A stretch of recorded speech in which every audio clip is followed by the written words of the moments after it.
Here we go. Here we go. Here we go. We is live. Live from your mom's pants. It's Thursday night. Suck it. I feel like I'm glowing. Show. I feel like I'm glowing, and not like in a pregnant woman way, but like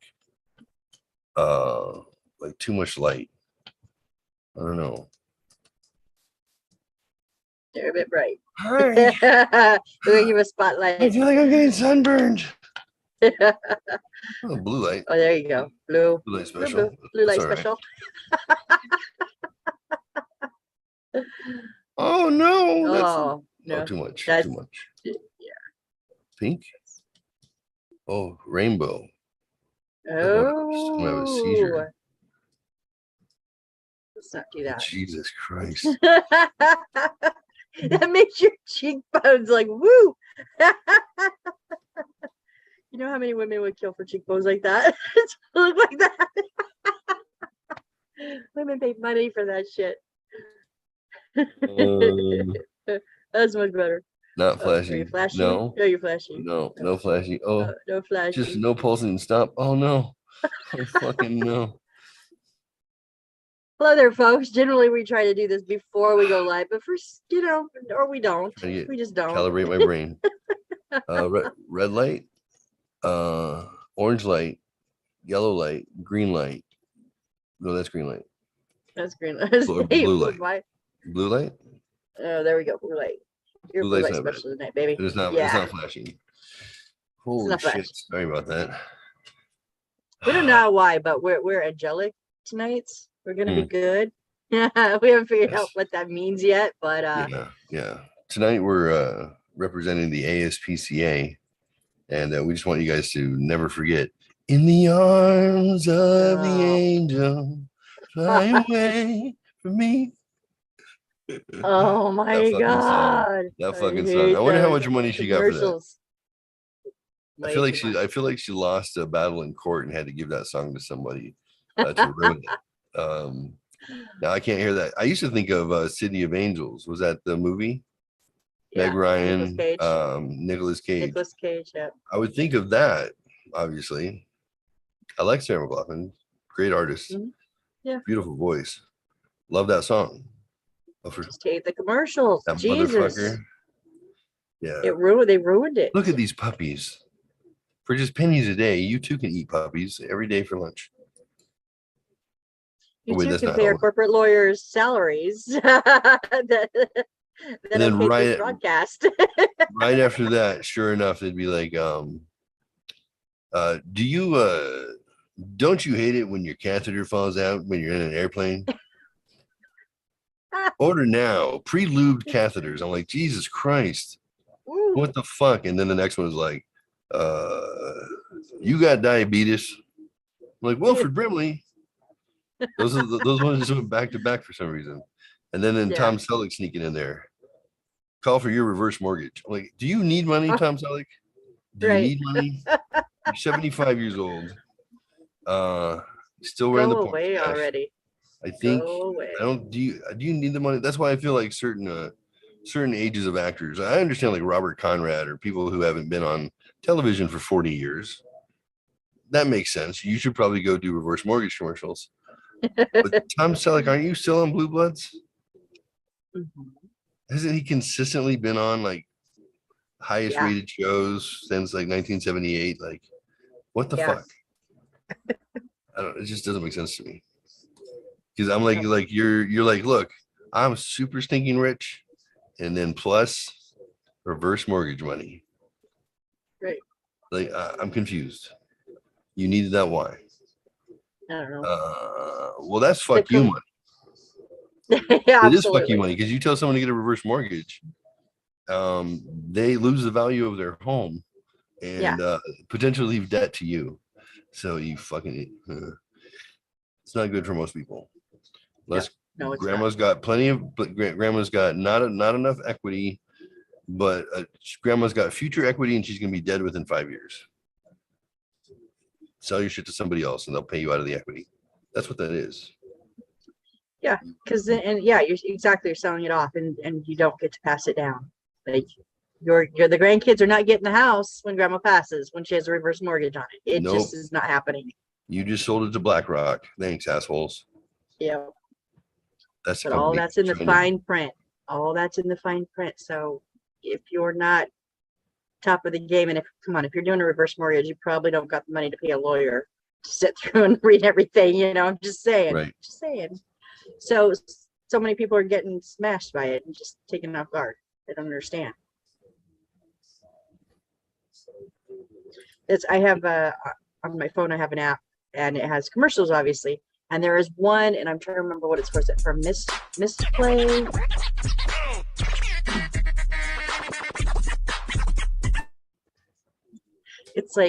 It's one of those rewarded play or missed play, the ones where you like play their game and then you can get points. Okay. Or you play all different games, you get points, but you play them through the app, and then you can take the points and convert them into gift cards and stuff. I haven't done it, but I keep getting the commercials.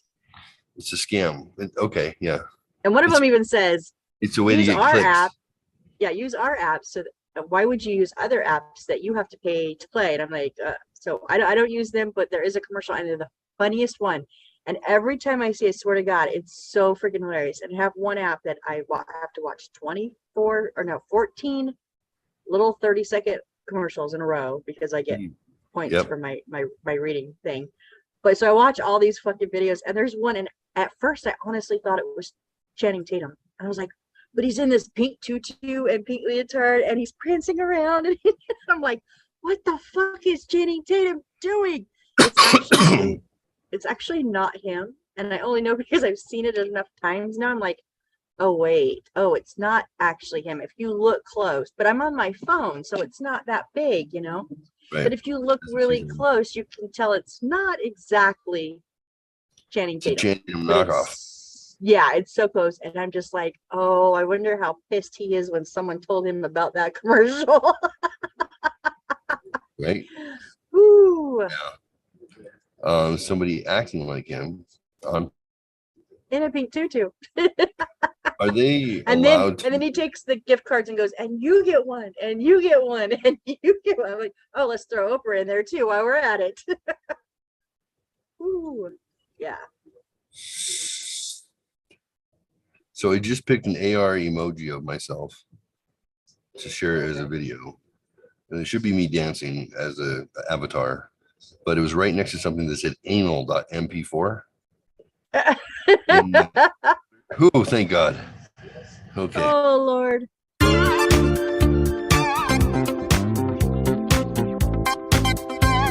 Like that?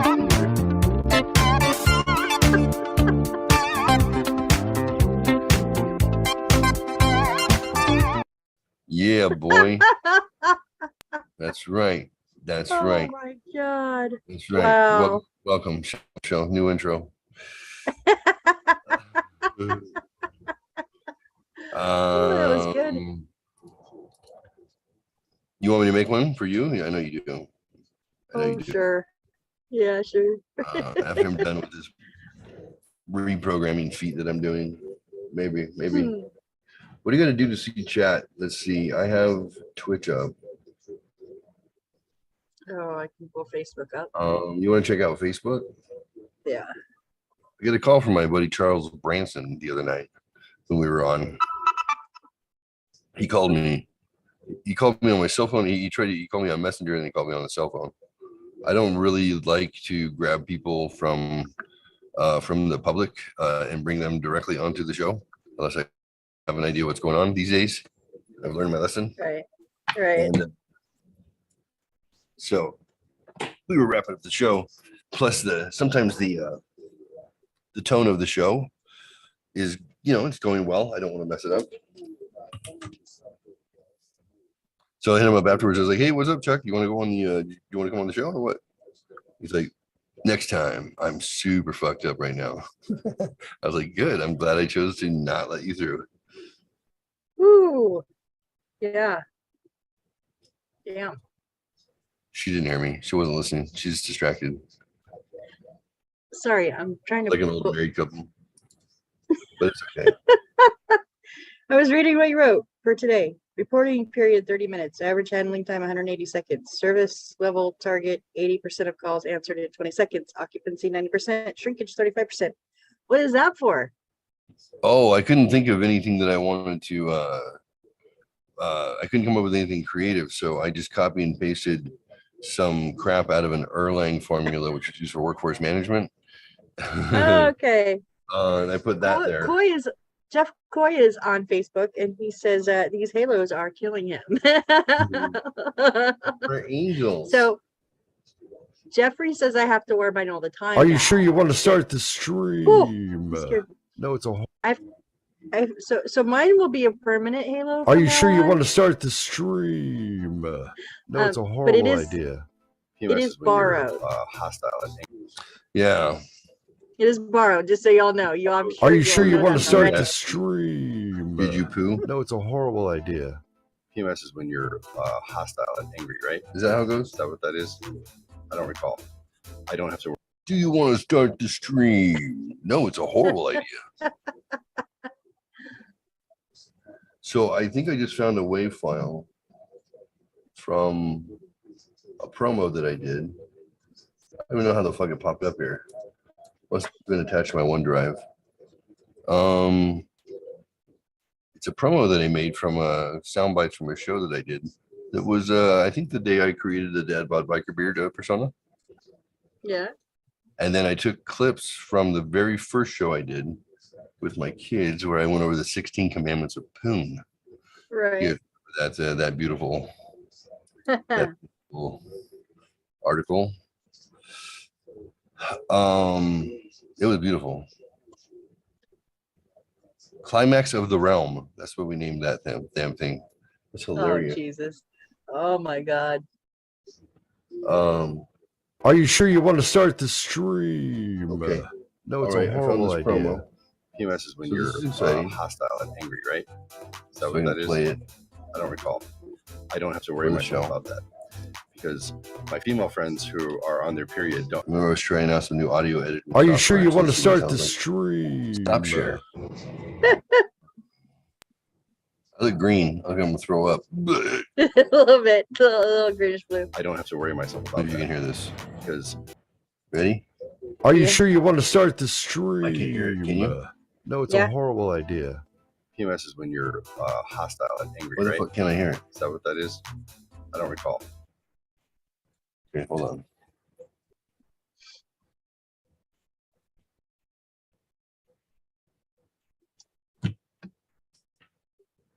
Gotta check cords and plugs and who knows what. I think I heard it coming out of my headphones. Oh. Listen. Do you want to start the stream? No, it's a horrible idea. That was my first words on a podcast ever. What the hell's going on, Coy? We don't know. When do we ever know what the hell's going on? Are you sure you want to start the stream? No, it's a horrible idea. PMS is when you're hostile and angry, right? Is that what that is? I don't recall. I don't have to worry myself about that because my female friends who are on their period don't hang out with me because I tell them they can't because they're gross and they're going to attract bears. Bears! You're putting my kids at risk. Welcome to Dad Bod Biker Beer, Misogyny 101. You didn't hear from me, but I was listening to this podcast the other night, right? And this guy, he's kind of a cross between Joe Rogan, Alex Jones, and Oprah. He sounds amazing. Yeah. Dad Bod Biker Beard. That's a weird combination. You get a car. You get a car.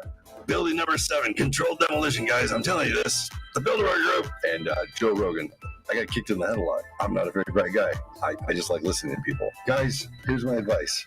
Anybody could do this. Do what you like to do, and you'll be 100 billionaire too. I got kicked in the head a lot. I'm not very bright. Hey, that's Dad Bod Biker Beard on the Jeffrey Sinatra channel over there at twitch.tv. Stop by and check it out. That's Jeffrey with a G, Geoffrey, Sinatra. Geoffrey, Sinatra. I like that. I like that. I like that little promo. What do you think? You didn't like it? Like it? Dislike it? Opinion? No, it was good. It kind of bounced for a minute, so I was kind of constantly like, "Where are we going? Where are we going?" It But I bounced. should be used to that. just the flow of it. I know, no, the flow was good. The flow was good, but just the content. I was like, we're starting the stream. You're talking to yourself. Wait, we're talking about other people now. We're talking. Just the so first time through, I was like, wait, huh? I'm talking to myself in the first person and the third person. Yeah. Yeah. It was all me, obviously. You could tell. Even the nasals. Obviously. What? No. Yeah. You know what I didn't do, which is something I kind of wish I did. I was finally able to re-download Voice Mod, and I had it ready yesterday. Yeah. And right. You remember Voice Mod? Yeah. The one with the complex sounds and voices and whatnot. And I was kind of stoked. I was like, look, I got Voice Mod. I should get it ready so if John comes on the show, I can irritate the fuck out of him. Ooh, yeah. And then I didn't. And then I'm glad I didn't, because the show went in a better direction for me not being a douchebag. So believe it or not, it's not always necessary for me to be a douchebag. Right. Sometimes. So Jeff Goy says he feels like the voices in his heads are going fucking nuts. Welcome to the club, Goy. Welcome to the club. Isn't that how it always is? Welcome. Dad Baker Beard. And Mama Fox. Oh, that's funny. Dad and Mama. Never. Oh my God, how long have we been saying these names and I never put that together? Jesus Christ, Missy. Mama Fox and Dad Bod. Yeah. Oh Lord. Banana. So right, okay, wait, to go back, because I did miss what you were saying. Your friend that I don't know this friend, right? He was trying to get a hold of you while we were casting.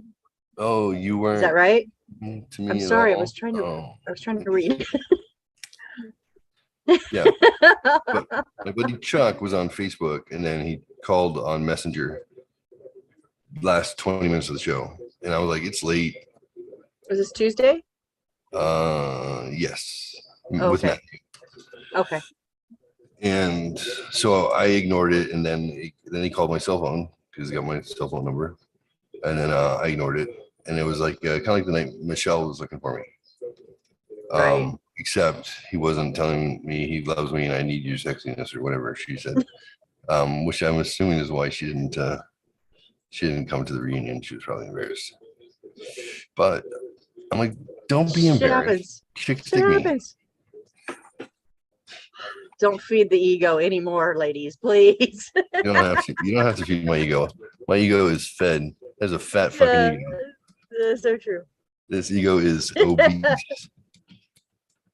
I have an ego with a BMI of 48. So he didn't come on, and then I heard. So he didn't. So then afterwards, I said, "Hey, buddy, did you want to come on the show? What's going on?" He's like, "Next time." I'm super fucked up. I'm like, glad I waited. Yeah. I've learned that's not necessarily the most comfortable thing to do is have people on without checking their their basic stats. How are you? Are you faded? Are you on heroin? What's going on? Oh boy, yeah. Those are some rough nights, I'll admit. Yeah. How many times have you said "fuck that piece of shit" when talking about your ex tonight? I'm just curious. It's when we're all staring at the screen at each other, but yet our cell phones are going fucking nuts because we're also texting each other going, what the fuck is happening? That is when we need to take the cue of something is not right.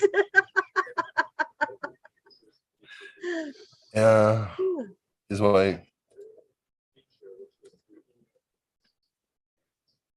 So let me see if I can get the voice changer to work. Yes, folks, John's not here. He is on his last leg of his trip. He is toasted and faded and 2 hours ahead of us. So he was going to bed before we started. He had to get up early. We'll be home Sunday, so hopefully he will be back with us regularly next week. My Zoom. is not responding. Okay, now it is.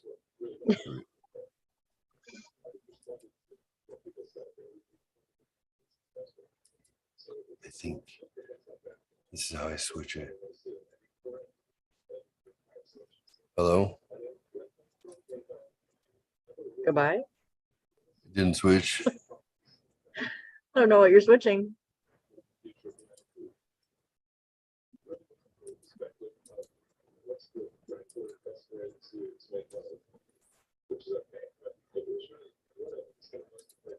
What are you trying to switch? If you heard what was going on inside my head right now. We already run screaming. It's okay. Now I don't hear whatever background noise I was hearing a second ago. I was hearing some low talking. Now I don't hear that. Now I hear it. Your voice is being modulated by voice mod. Okay. Rode mic. Output. Okay. Bye, Coy. Love you too, man. You have to come join us again sometime. Bye, Jeffrey. Love you.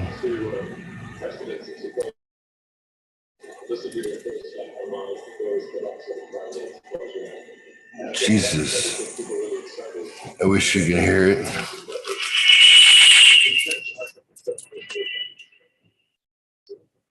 How did you have that on your ears? It wasn't making feedback like that. Oh my God.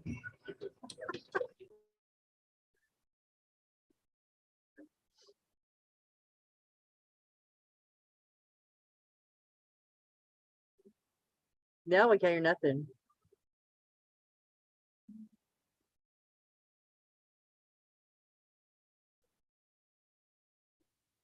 Nope. No. There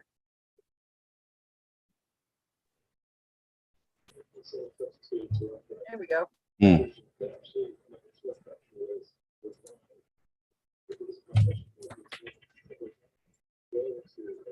All right, let's try this again. Select a speaker. Select a microphone. Come on. Instead of saying not responding, why don't you just do what I told you to? Mine would just flash at me like it was angry. Jesus.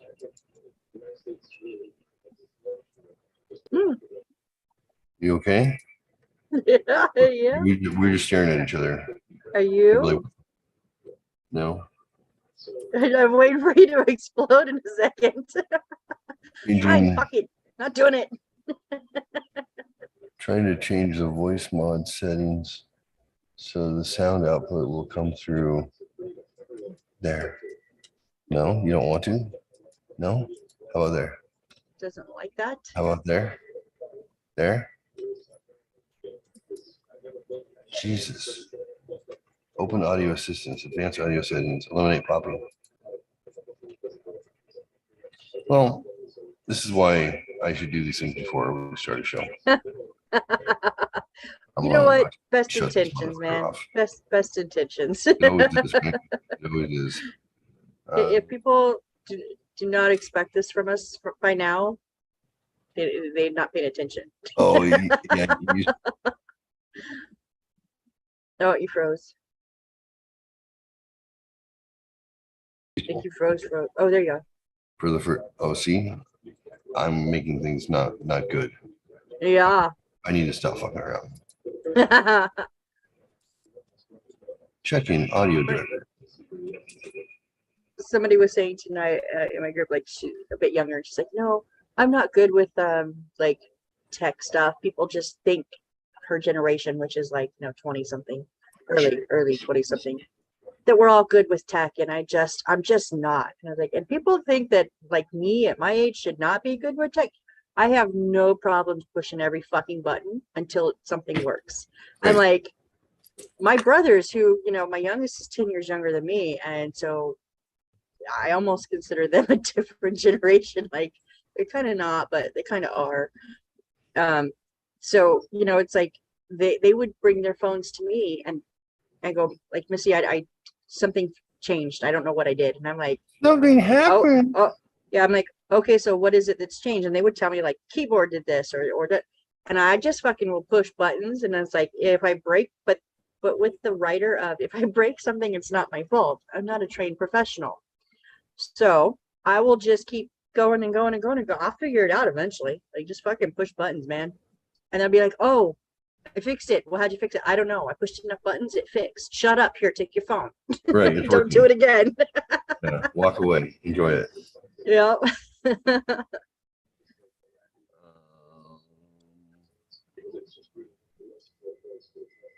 the fuck was I gonna do? I don't know what you were doing. I have to pee, and at the same time, I'm thirsty. Do you think I should just kill two birds? Kill two birds with one stone? There Yeah, just piss in my own mouth. you go. Can you aim that good? Well, you said you lost a little weight. You can see Yeah, your dick now. So just you could aim. Yeah, it looks huge. Looks at least 2 inches now. It's amazing. Oh Lord. Swing low. Sweet chariot. Coming for to carry me home. Pepsi up the nose does not feel good, damn it. Yeah, that burnt. Everybody swing low. Oh my Sweet Lord. Jeffrey's dick. It's a stubby nubby. Oh God. It's a grower, not a shower. I'd be safe running through this thicket and chasing the gazelles. It's not gonna rip my dick off. But you rub that lamp, the genie will show you what 36 looks like. Oh my God. Yeah, and then you're like, oh, it just keeps growing. Hold on, I'm the lack of blood in my head. I get dizzy. I'm like, hold on a second. I need a nap. Magic beanstalk. Woke up, it froze again. Oh, there you go. Just the loss of blood. Oh my God! You actually froze in between that, and it was perfect. And then you came back, and all we heard was, "Oh, the lack of blood."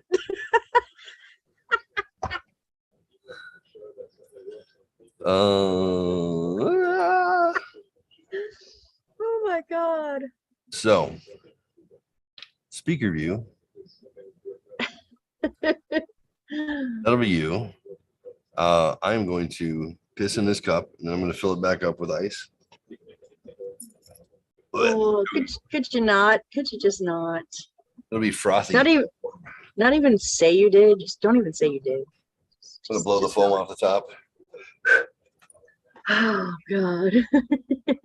Why are boys so disgusting? I don't know. Let's talk about that. Why are boys disgusting? Why do boys love like fart jokes and obviously peeing in cups, and they think it's funny, whereas girls are like, ooh. And now, don't get me wrong, I am such a tomboy. Okay, I will go kick rocks, hit baseballs, climb trees. I am a tomboy through and through. I would play every sports that I could. I did not like to sit in the house in my room and play dolls or Barbies or dress up or whatever. So I'm not talking like girls that are girly don't like it. I'm like no girl likes it. Some of it is sometimes funny, but I think that's more the person saying it. Like sometimes I laugh at the guys, when they do stupid shit like that. And it's because of the way they're telling it, or, but it's not necessarily what they're talking about. Like, what is it what they're talking about? Guys thinks it's funny, and girls are just like, no, not interested. That is just not funny. My brothers used to like lay on the ground and raise their ass up in the air and with the lighter and then fart and try to light their farts on fire. Why do boys do this? Now, like I said, I'm a total tomboy, and I think it's great when the guys include me and say I'm like the 12-year-old boys, just like they are. But that's a whole different level. It is just a whole different level of why boys are disgusting. And girls, even when we're not prim and proper, prissy, girly girls, even then it is still disgusting. It is just not appealing at all. I'm curious, what is the difference? I don't know. What is that little thing? Boys are made of something, snails and puppy dog tails. And little girls are made of sugar and spice and everything nice. Maybe it's what we're made of. I don't know. Interesting. I've run out of topics, so he really needs to come back now. Yeah, so I don't know.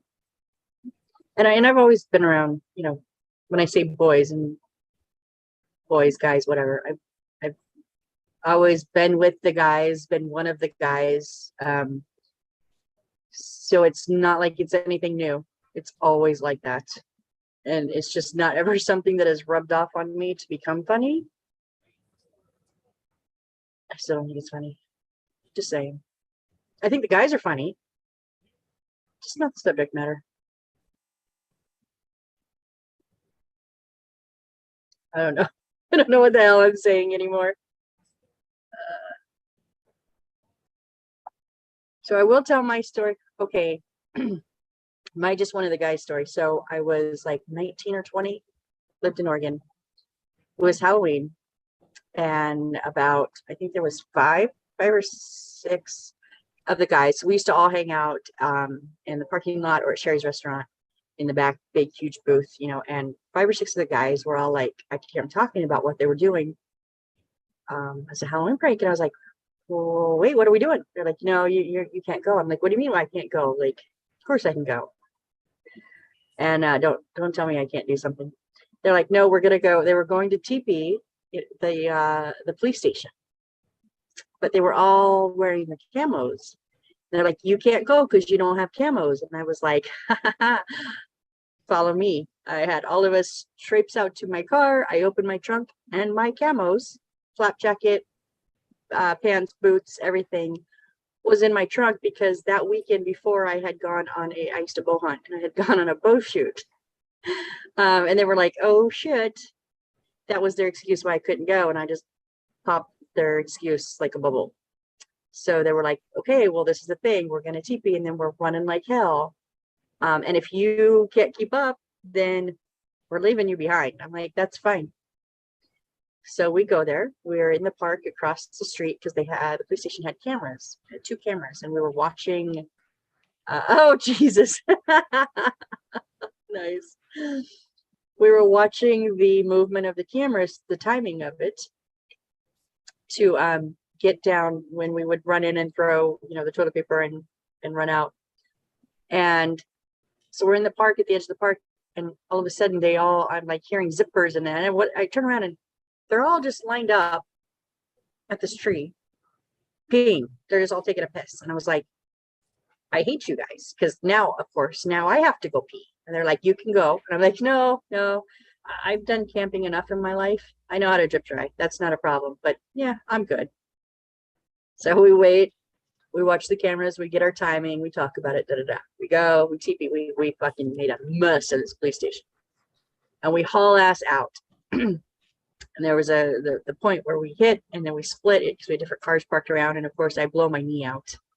But I still did not get left behind, because I ran my ass off. I jumped in the middle of that front seat. I had 2 of the guys with me. Sean was driving. It was like hauled ass. And then we just circled all through town. We had 2 different cars, circled all through town. We meet back up at the Chevron gas station next to Sherry's, where all of our other friends are still waiting for us. The story was, if we got pulled over for any reason, we're all in camo, so we were going to in the kitchen. Cool. So we were going to be we were going to a Halloween party as like an army troop or whatever. So right, so that was the cover story. So this was February. No, this was Halloween. Oh, okay. So we get in this bathroom, and all of us crime in the bathroom. Oh, the part I forgot to say was to finish the camo. I had camo face paint in my truck, but no one said anything. So instead, they go up underneath Jason Jerky's the gearbox on his Jeep and pulled the grease from the bearings, and we like covered our face, right? So we go into this bathroom, and back then, this was 93, 94 maybe.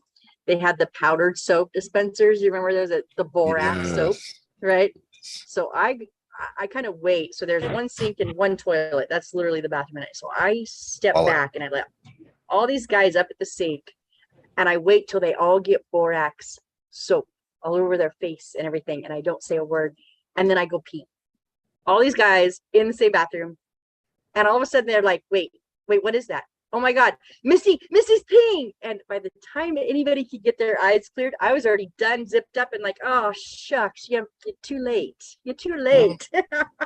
So we go back over to the restaurant. Our other friends are there, and they're like, well, obviously you didn't get left behind. Nope, I didn't get left behind. I'm good. And then the guys proceed to tell the story of how I just pissed in front of everybody and no one caught it. And as of the last time I talked with any of those people, which granted it has been a while, that's still the story that goes around. So to link it to what I was saying earlier, boys, the difference between boys and girls, I am such a tomboy, so it is not the fact that I'm a girly girl. Just still don't think that some of that stuff is funny. Oh well, Jeffrey's back. Why are we in the kitchen, Jeffrey? What are we doing? We're gonna cook something up. All right. How do you spell meditating? Meditating. MED. Meditating and what else? If I did a video with thunderstorms and rain, what should I call it? For relaxing. It's a chill video. Relaxing thunderstorm for meditating and masturbating. Probably not. Just saying. Soothing thunderstorm. For Soothing, relaxing. yeah. Soothing. Yeah. Yeah. I called it grilled cheese and thunder because cold rain videos make me want a grilled cheese sandwich and like tomato soup. Right. So, but I'm not trying to be cute on this channel. I'm just trying to be accurate. Right. Soothing. Thunderstorm. Oh. Not for your dog. So how we were talking Tuesday about when you showed us the video that you made, and I was like, I liked it, but I just like the music versus the visual for me didn't connect. Yeah. Right. I wanted to show you. What, like somebody who knew what they were doing would do? No. This is just more of like kind of the music that I. Oh yeah. I was looking for some gothic.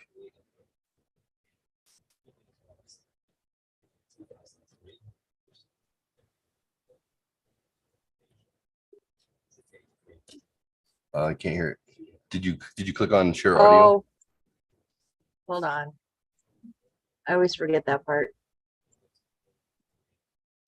Share sound.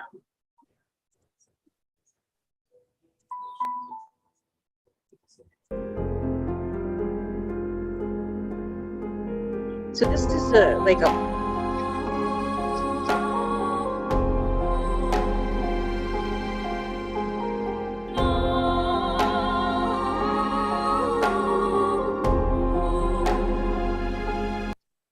So I know it's exactly, but did you hear the when I say drums, I don't mean like a drum kit, but did you hear the drums in the background? That's what I was talking more of like that, more of that harder. And Peter Gundry, he's a composer. I listen to a lot of his stuff. He is, if you want maybe some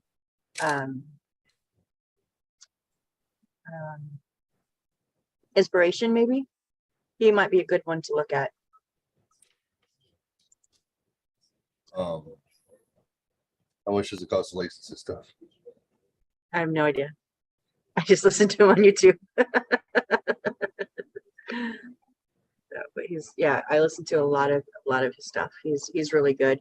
He's got a lot of that dark, I call it gothic, but and kind of Celtic, because it does have a lot of the female voice in it, and the drums. Another one that comes up that way is if you like type in like dark vampiric music. Dark that Hunter? comes up. Huh? Dark Hunter? Dark Hunter? What'd you call it? Look up what music? Oh, like dark vampiric, like vampire. I listen to a lot of that stuff. Oh, you just said Vampiric. vampiric. Vampiric. Yeah. You're one of those. Oh shit. Yeah. Hey, when the Interview with the Vampire came out, and I would stand it. I had this window, this huge window, and I would stand at my window. I was like 16, 17, and we'd just be like, could a vampire, a good vampire, right? Yeah. Right? Got to be specific here. Kind of just like Louis, just kind of come and take me away. And I was ready. And to this day, I'm still ready. I'm waiting for him. Like, where's my vampire prince? I'm waiting. Well, you were in the Pacific Northwest. You didn't know that Robert Pattinson would have been there 25 years later. Right. The sparkling vampire. Although I would have taken the Lycan over him any day. I would have taken the werewolf in that situation. Don't sparkle my vampires, motherfuckers. What the hell are you thinking? They're dark and mysterious and moody, and you don't sparkle them. What the F is this? Yeah. The new Facebook page confuses me. Facebook got a new page? Huh? Missing Daniel story, Jason. You can help your engagement. Listings. Oh. What? I haven't been a vampire. Oh, I got a vampire stuck in my head now. I haven't been on Facebook in a couple of days. So I'm going to share something. Speaking of vampire, finished my I want to be a vampire. Armand. I finished the Anne Rice's book, Vampire Armand, because he's my favorite, and I dragged that book out so bad. As played by Antonio Banderas, which is the worst person ever to play him. Antonio. No. Never mind. Oh. So this is what I was telling you about earlier. Right. When good things happen, I like to share good things. So I don't know. This is from Matthew Dixon, my best buddy from childhood. He said, I don't normally share that occasionally I'm invited onto a podcast with my best friend from my childhood. I don't talk about it because I'm usually highly inappropriate. But the other night I was really taken back, getting to hear what my friend Jeffrey Adams had to say as an adult, reflecting on my childhood. It was nice, and I really appreciated it. So I'm going to go ahead and share it because I've kind of been on a roll for the last couple of days. Does it say a couple of days? Just using Facebook any way that I want to. Yeah. So Matthew has his professional and persona to protect. So we don't usually advertise that he may come on and be inappropriate because, he uses some social media and whatnot to make his living. And he's well respected for the work that he does. So the fact that I was not offensive to the point where he had to make believe like we didn't know each other that was nice enough. He didn't have to deny Christ 3 times before the cock crowed. You know what I mean? I'm not calling myself I Christ, appreciate that you had a fucking point of view. I didn't mean to. You're consistent. Can we not hear it? Yeah, I can. Thank you very much. Yeah, That's very nice to hear. So, True. You and I got along only because we saw eye to eye on things. So it was different for us. It's I'm listening though. Yeah, no worries. mix between being the extrovert introvert extrovert concept. Yeah, like I'm the person who's willing to offend because at all costs, as long as it's true. And then I'm also a peacekeeper. So I'll swing and swing and swing, and then when I accidentally clip you, I'm like, well, all right, let me back up a little bit. All right, didn't mean to actually punch you in the face there. I'm sorry. Oops. So it's a balance. Yeah. Yeah, you know what I'm thinking about now, Matthew. I was an asshole, right? You were yeah, I don't know, asshole. Maybe a challenge. Maybe. Ooh, I think I'd rather be an asshole than a challenge. Yeah, no kidding, right? You had different sensitivities. I think part of it being philosophical, and you're very philosophical, and part of you being willing to embrace the esoteric and unusual things in life, and just assume that if somebody feels like something has been real, then it could be, and let's not discard of it. You're always curious. You always like the idea of something beyond us and something around us at the same time, which was really interesting. And like being friends with you growing up was like seeing the world from 5 layers that nobody else saw it. And I like that because it sounds like a compliment. So I'm curious. No, yeah, because I've seen too many things to live from a perspective of disbelief just for the sake of disbelief. Right. And so like if it's possible, it's possible. I mean, if you can will things to happen, you can. The Force is not just something that was in a movie. I remember thinking that when I was a kid. It's like, how can you control things? If you can imagine it, then you can make it real. And you taught me that it's how much energy do you want to manifest towards it in order to make it happen? Because it might take you more than you have, or it might take you longer than you have on this fucking plane to do it, but you can't say that it's not possible just because you don't have the time and energy to do it. Wow. You know what? I think I'm going to take this whole recording and write all that down, because that's thank you. That's that was 100%. That was right. Yeah. I'm literally picturing us hanging out in your bedroom, and then like in the office, or it was like the office extra room where the computer was, and like just having these philosophical conversations all the time. Be like, can you see the blue and red particles floating around in the dark? Be like, yeah, I think that's from the cones in our eyes, my dad said. And you're like, how do you know that? How could we both see the same thing if it was something in your eye? I'd be like,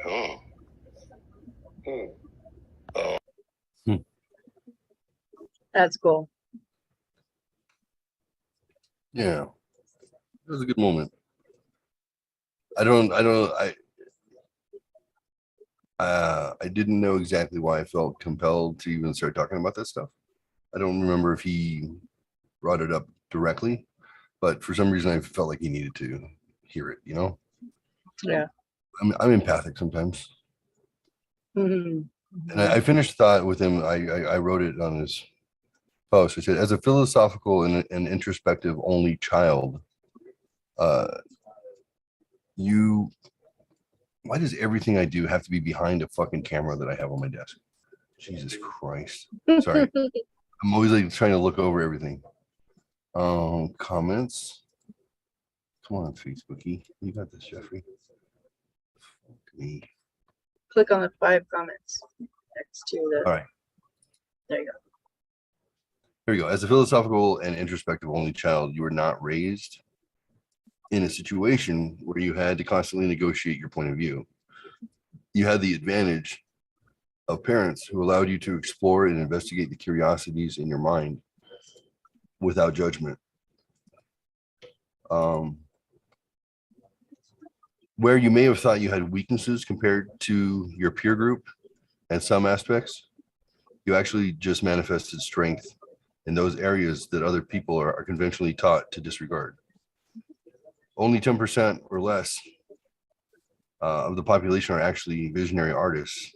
Less than 1% of them will ever have any financial stability or success using their art as occupation. Art as occupation, vision as a career, and philosophy as a lifestyle is so incredibly rare and unique that there's a reason why we know the names of the artists, visionaries, and philosophers who taught the 90% their why. People don't follow what people do, but they do follow what they believe.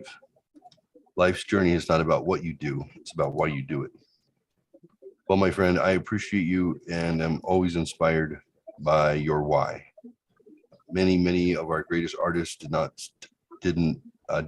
do their best work until their 50s and 60s. And as for your lament about whether or not it's time to grow up, remember that time and space is relative and the multiverse is infinite. You're exactly who you were supposed to be right here, right now, in this moment. You are perfectly and precisely Matthew Dixon. That's cool. Nice. Oh, then I commented to my own fucking thing like hours later. Geez, Matthew, this guy reads like he's either bright, thoughtful, kind, and supportive, or he's been falling asleep listening to Jordan Peterson for too long. Regardless, I'd keep him around for resume writing, wedding speeches, and eulogies. Jesus. I'm good for that. I'm good for a turn of phrase. Yeah, I like how Matthew threw out there when he was talking about I should self-publish the poetry, and he's like, "Have Jeffrey write you an intro." And I'm like what? Yeah. Yeah. Even my oldest Kelsey, she's like, "Will you write my wedding vows?" She's like, "We're." Ryan wants us to write our own wedding vows, and she goes, "I'm not a very good writer. Like I just can't think of it." She's like, "But everything that you say seems to be poetry." So you say, she's like, you thoughts come rolling out of your head that I've never even thought of. And then they come out in a way that is compelling to listen to. So I bet you can write some great wedding vows. And I'm like, oh yeah, we're going to beat him. We're going to destroy him. I like it's one thing for a young girl to be asking her father to write her wedding vows, but she knows who her father is, and that's you. Why, girl? Why? I would not make them crass. You understand? I've officiated 5 weddings, 4 funerals, and 1 bris. It was an old man who was cut the tip of his dick off. I just stood there and blessed him. So, but see, that was crass. If I had just left it with the 5 weddings, 4 funerals. Because see, you would write beautiful. I'm sure you would write beautiful vows. But there would be that one line that only half the people would get. Believe it or not, I could make sure it would be in there somewhere. I don't have to work blue ever or suggest it. I can do it without it, without the humor. Even officiating weddings, I'm just like, how do you want this? Like, tell me about. I said, you know what? Tell me about who's going to be in the congregation first off. Let's find out who's going to be in attendance. We got grandparents, we got great grandparents, we got aunts and uncles. Like, who's okay? What's their denomination? What do they do? Okay, so if we got an audience full of Catholic mass people, and they want to do a completely non-denominational. Don't even say God, no prayer, nothing. I'm like, that's cool, but they're not going to think it's a real wedding. You want to mix it. You guys want to do a instead of releasing a dove or wrapping up a dove and stepping on it, whatever you do. Your symbolism is going to be, you guys are building a 4-layered shot together, and you guys are going to take a double shot. I'm like, I love it. I think it's great because each liqueur will represent a strength in your relationship. They're divorced now, by the way. She left him for a 20-year-old that she was fucking from work. Yeah. But anyway, And then I was My like, sister. I was thinking, I was like, oh man, I can't believe that happened. I'm so glad it would never happen to me. And Lisa's like, yeah. And then 3 months later, he's the one who texted me her Tinder profile and said, is everything all right? I'm like, oh, apparently not. Damn. I think I need to go have a conversation. Anyway, that was him. That's what I get for talking shit. Right. So But I'm anyway, never getting married. Wait, I'm never ever getting married again. I already know never. this. But if I ever did, No, you'd have to officiate. If I ever did, you'd have to officiate, and you'd have to make it so like you. Like it would just have to be Cool. that way. Cool. Yeah. You give me free reign. We'll make Yeah. we'll make it all the things. See, I think you should cry at a wedding. I think it's important. I think weddings make me cry. They do. I got choked up with my own. I was just like, she came through the back. They opened the doors. Here she came. I wrote her ceremony, hired the musicians. Like I printed the programs, wrote the programs in different acts. Like I did it. Yeah, that's surprising. She didn't know. She was like, I didn't know what to do. She was 20 years old, I think.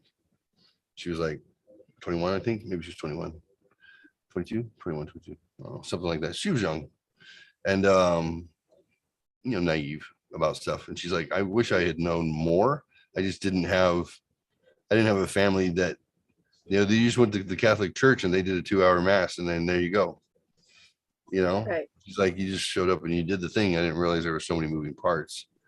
So, but I'm grateful that you were there to do it. I said, hey, you were 35 minutes late to our wedding. Do you know how uncomfortable that is to be standing up there? Have your father come up and be like, so?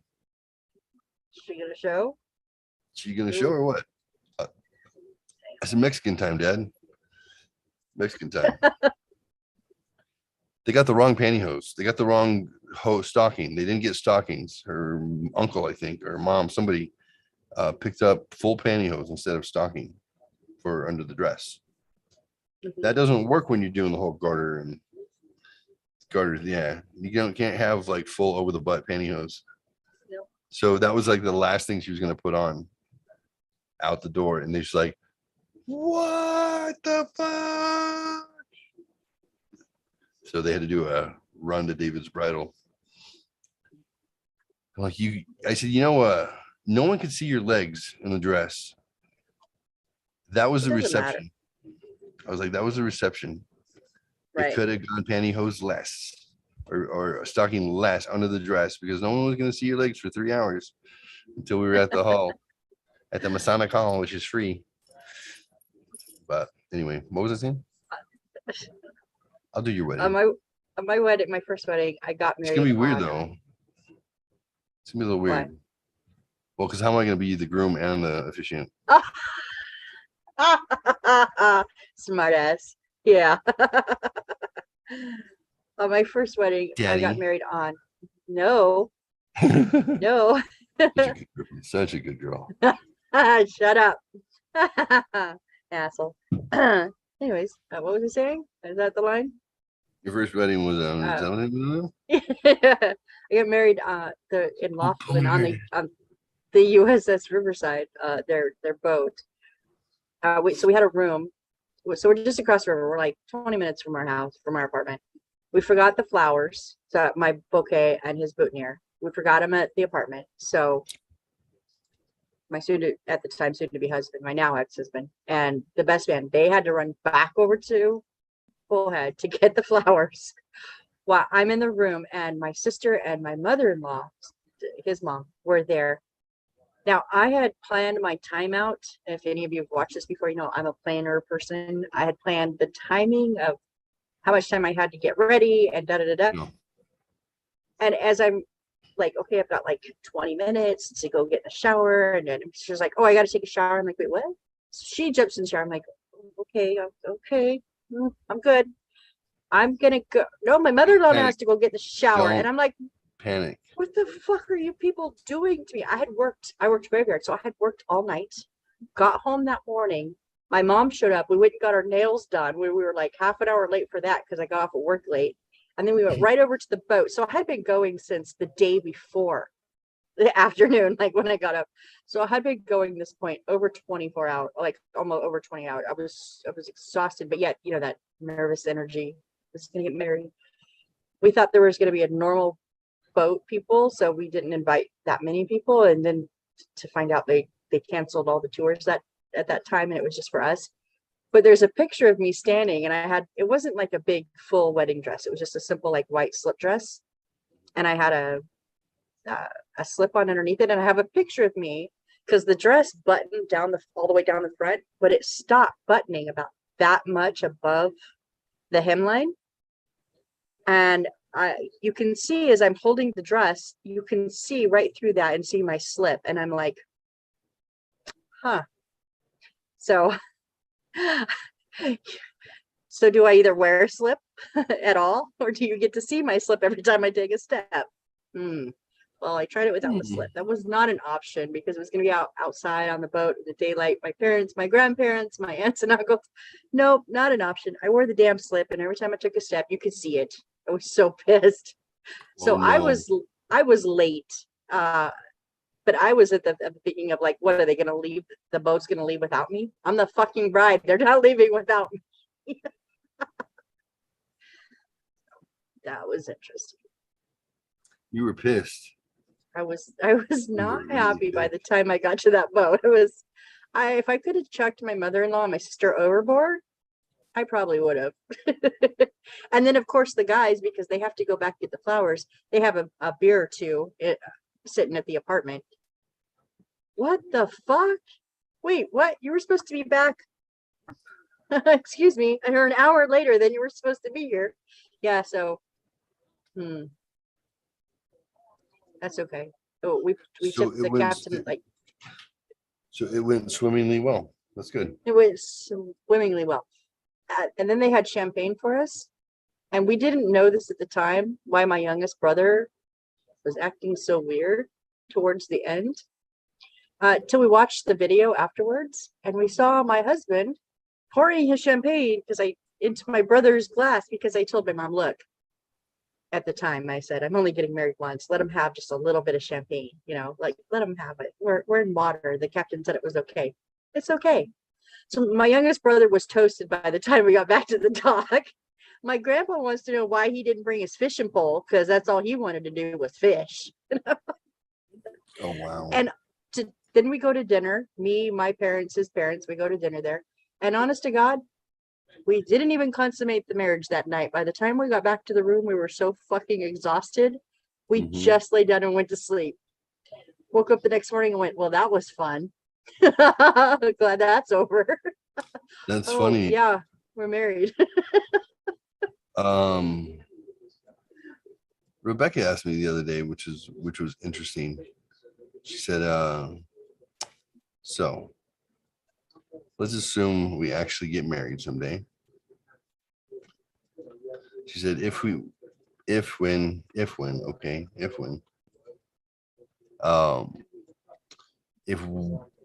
were just exhausted and for whatever reason we were not going to consummate the marriage on that night, would you have an issue with that? I was like, this is a strange question to ask. I mean, why? Like, no, why would I care? Like, we're adults. It's not like we haven't had plenty of sex. I'm trying to figure out, like, why are you asking me this? You're like planning ahead. Seems strange to me. And she's like, what did she say? She has a friend who basically, they were adults. It was not their first wedding. They lived together, all those things, right? And for like, I don't know, they've been married for like 15 years now, and he's still angry at her because they did not have sex on their wedding night. Wow. And I was like, do you think I'm that sort of person? Do I strike you as holds a grudge forever? Right. Or is petty? Like, I don't think I am. I think I'm pretty consistently not that. And I was like, no, like, why does that matter? I mean, I said, on my wedding night, by the time we got to the hotel, which was at the Emerald Towers on the 40th floor, Bucky got us a hotel room with room service. Everything covered. I think we ordered food. We had some obligatory up against the window sex because we were on the 40th floor. Just fuck me already. I'm kind of like that. And then we rented Me, Myself, and Irene, and ate whatever.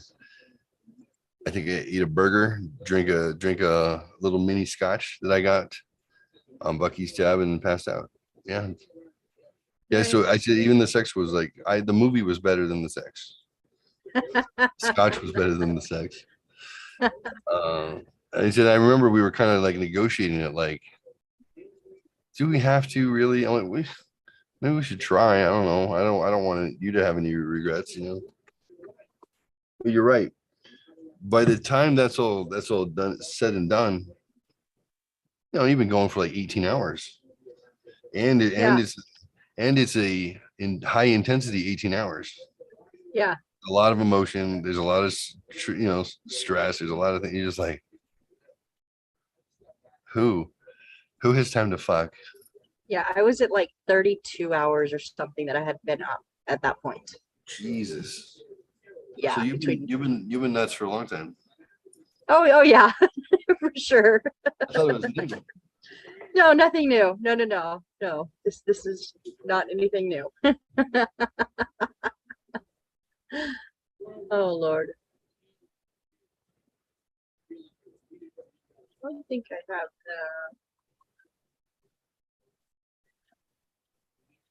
no.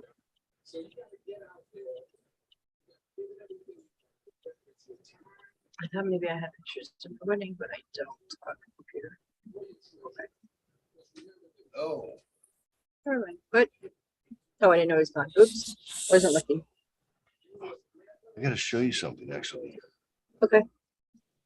This is my dick. No, I'm just kidding. Wait, what? Nothing new. No, I'm just kidding. It's not. It's not.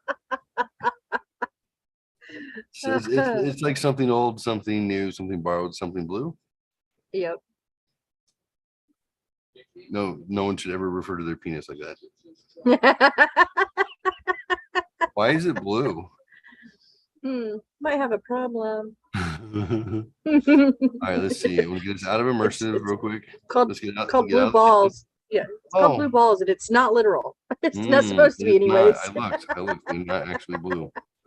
No. They feel like they're bruised. But they're not bruised. Upload You've been complete. watching Restream, right? You got nothing on chat?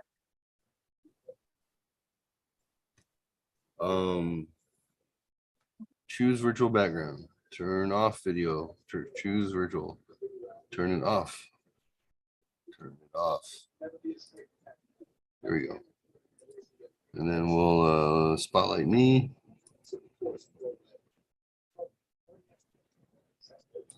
I'm afraid to push any fucking buttons at this point. All right, let's see. We go speaker. Okay, let's see. Oh, okay.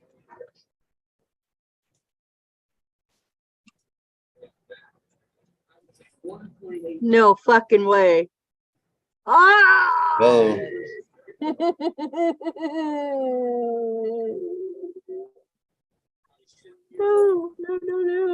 Oh.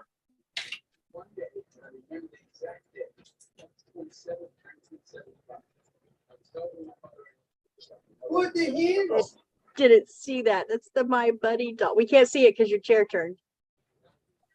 The My Buddy doll is back standing on the table by his little mustache ride sign back there.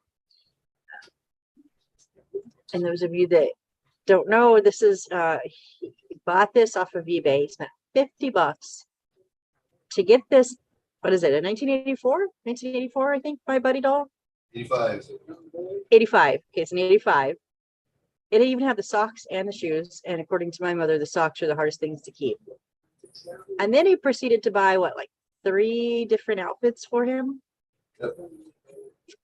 All to torment me with. I don't like my buddy doll. It scares me. And he thinks it's the funniest thing. He has scared me twice now, to where I have screamed, literally screamed here on the podcast because he flashes that fucker up onto the screen real quick when I don't see it coming. I see a light, but that's all I can see. I don't know what he's doing. God, I don't want to know. I don't want to know. So,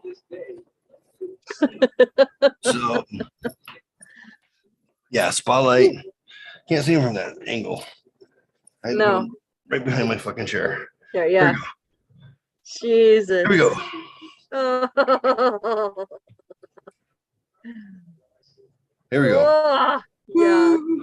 No, we're not sitting like that the whole time. Yeah, he's just standing there. So I had Instacart deliver some water and a couple things last night. Mm-hmm. And I have a few tripods. Oh my God. Yeah, the glare. That is a bright fucking light behind me. I Yeah. put that spotlight out in the front yard because I have a very dim blue light in the front of the house. So I feel bad when people are delivering because it's kind of dark and precarious. So I put that light out to light up the driveway. Yeah. And then looking around, I'm like, huh, my buddy. I have several tripods. I don't know if you noticed I have things on easels and I have, yeah, looks like I'm going to go do a college tour road show and I'm lecturing about something that I'm going to have to write on a lot of white sheets.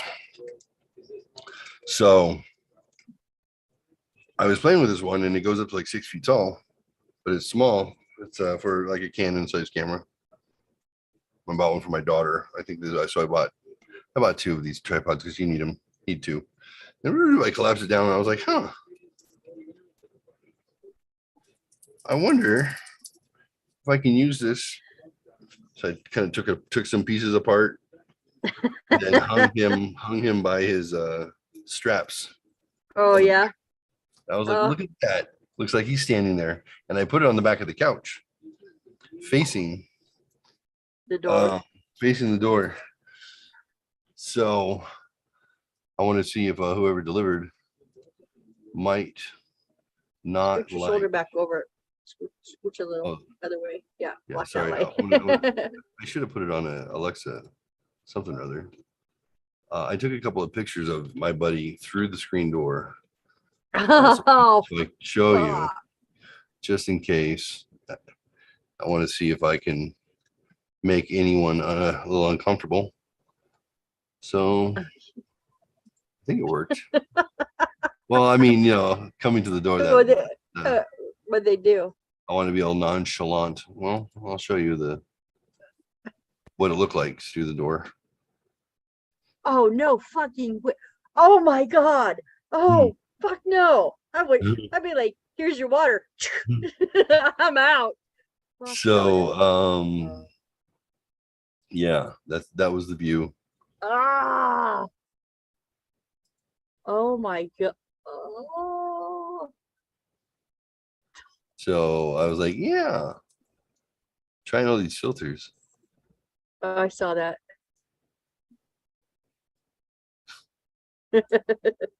Oh, it was a different one. You were slapping yourself in the one I saw.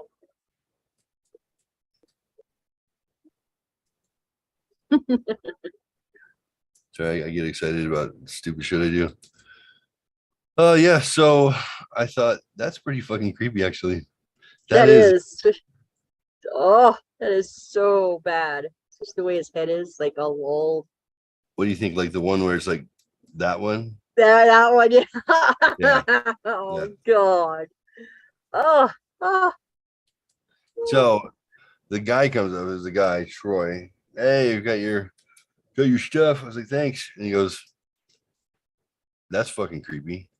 I said, what? Who? My buddy? Like, all right. Yeah. That's pretty awesome, actually. Is that Chucky? I said, no, it's my buddy. He goes, it looks like Chucky. I said, oh, my buddy inspired the Chucky movies. He hasn't Yeah. come to life and murdered anybody yet, as far as I know. He's like, cool, man. And I wanted to, at that point, kick the door open and be like, you want to see my 40 rats? Probably not. Oh, no, You want to come in and play with my rats with me? I hadn't seen my landlord, because he's not really a landlord. He's just the guy who bought the place from the guy that I rented the place from originally. But I mean, he owns it. Todd, he's a cool guy. I pay my rent whenever I feel like it. Sometimes the prior month or the next month. He tolerates me. So he stopped by because he was checking out my roofie neighbor in the back, Stephanie. He had to check out something on her house. So he popped by when Lisa was coming by to pick up Hannah. And I hear her say, like, oh, hi, who are you? Lisa. She said, I'm Todd. I'm the landlord. I was like, slumlord.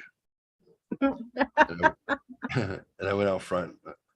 And I realized, like, I haven't weeded my front yard. There's a motorcycle with like parts off of it. I'm like, oh, we're looking awfully white trash now that I think about it. I said, not until you're here am I feeling like, yeah, trashy. I did not invite him in because I have 40 rats. 40 rats.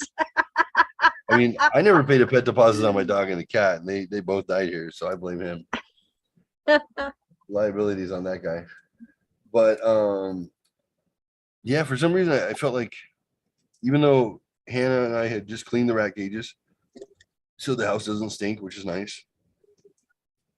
I just had that moment where you think like somebody might judge you in life in general, and then do you want to guarantee it? Right. He used to call me. Go ahead. I saw your Facebook story. The pictures of the rats. Oh my god. Oh, the rats. The flashing ones? Multiplying the cages.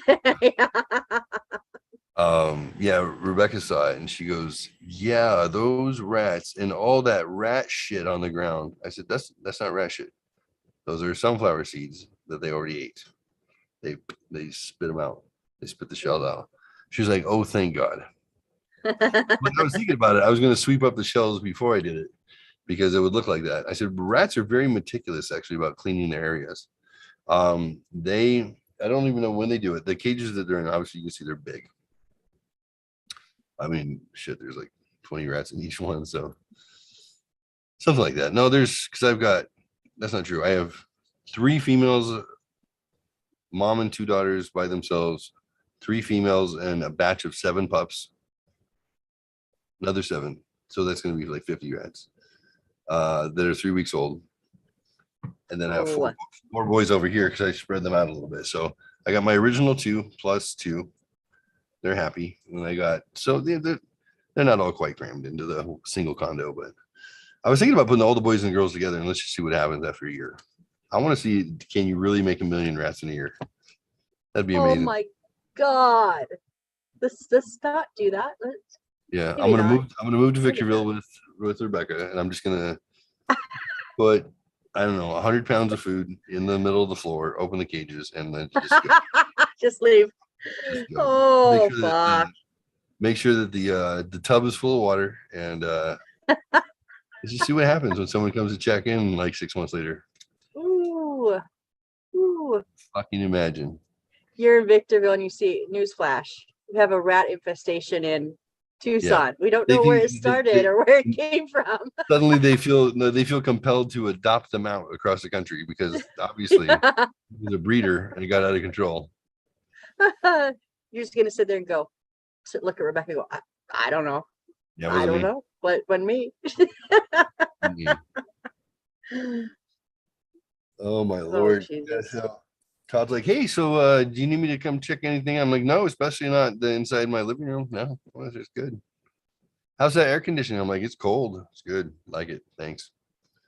Do you need me to buy you some filters? I'm like, no. No, I got to buy filters 6-pack at a time. Stucco? Any issue? No. No. I'm like, quit trying to look over my shoulder. Quit. Quit. Feel confident that my daughter and my ex-wife leaving means that nothing bad happens. They weren't crying. They weren't upset. So just leave it alone, Todd. Oh Lord. Get back under the bed in your box. Sorry. What was that? Oh, yeah. Yeah. She knows better, but I'm gonna have to tell her twice, just so you know.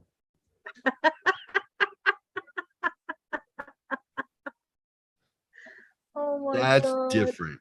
That's different. Yes. Yes, Todd, I am into kink. How about you? No, your wife's a doctor and you do what? She buys you properties and you landlord them? That's a cool job. Mm. I'm jealous, I'll be honest with you. I just want to landlord properties. I've literally seen him face to face 3 times in like 4 years. He bought the Wow. place. I just started transferring him the money instead of the other guy. And he's like, after like 9 months, he goes, I call you my masquerade tenant. He's like, you never asked for anything. I've never seen you and I don't know who you are. Never met. He's like, you're the easiest going tenant I've ever had. He goes, and I even been in the house and the house is fine. Cause you know, like they had to inspect it or something when they were buying it. I was like, yeah, okay, go in. He's like, he goes, never had a tenant that didn't constantly need something from me. I go, oh yeah, I'm pretty easygoing. Shit breaks, I'll fix it. Because trust me, arranging time for you to have somebody come here and fix something is more of a nightmare to me than just fixing it. I don't care. Shit breaks. It happens. If it wore out, I don't care if it started 45 years ago and just happened. You didn't put it in 45 years ago. Shit breaks. Yep. No big deal. I can fix the plumbing. I had somebody coming in to when the swamp cooler kept going out. That's why he put air conditioning in the place finally, because it was like 90 degrees in here. Mhm. Humid, awful. I'm like, I wouldn't come back if I were my kids. But 90. One place with swamp. Not good. Not in good. Arizona. Nope. You're good all the way until when the moisture changes. Yeah. Monsoon starts, you're fucked. I bought a portable. I had bought a portable air conditioner. I had to get like the 16,000 BTU portable for like $600. That was just so I can sleep at night. Mm-hmm. It was brutal. The little house in the back, which was just a 1-bedroom, it's like the living room, kitchen is like one half, and then the bathroom and bedroom is the other half. It's just a maybe 600 square foot shack. It's a modern build, so it may have replaced something, but I don't think so. I think it replaced something because the bare concrete floors, like you can tell that that's somebody laid that foundation, and I think it goes down like 7 feet. You know, like you can tell, like if you go around the property, go around the house, you can tell like that foundation is like that far out of the ground, and it just goes. Like somebody put a lot of cement. But otherwise, it's all like stucco brick or stucco wood stucco, and then double pane glass windows. The whole thing is like sealed in, all modern. This is 1945. I think the windows are from 1970. Maybe they're single pane. They're not efficient. I can't open the one next to me because my dumbass sealed it shut with fucking caulk. When I took this house over, I was trying to, everything leaked. It just got a swamp cooler. You didn't have to open up a door to let the pressure out. You just walk outside the house, you can hear like just coming through all the fucking cracks in the place. It was like unsealed underneath the kitchen cabinets. Like everywhere you went, you open something, it was unsealed. You're like, oh look, medicine cabinet. Look, you can see the sky. Or Wow. you can hear birds chirping. Like walls are not sealed, nothing. So I got a little overzealous and went and bought a lot of caulking. And decided to seal the windows. I didn't realize I actually sealed some of the windows. I was just trying to go around it, and then I'm like, oops. Nice big window right here. The last place I lived in, it was small, but it was 2-bedroom, 2-bath, a little fourplex, and landlords. So that was in Arizona, and the landlords lived in California, and I saw maybe once every, depending, sometimes 4 to 6 months. Mm-hmm. And after I'd been there for a while, when I moved in, I was the only one there, the only apartment that was occupied. And then slowly people came in. My brother actually came into one of them, but he would have me after like a year or so that I lived there. And I lived there like, 9 years or something.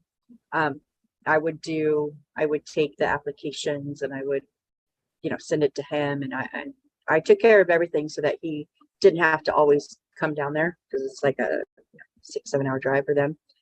And he'd come down every few months. And so I didn't have a lot that I needed done. I mean, some of it was older stuff, but it was fine.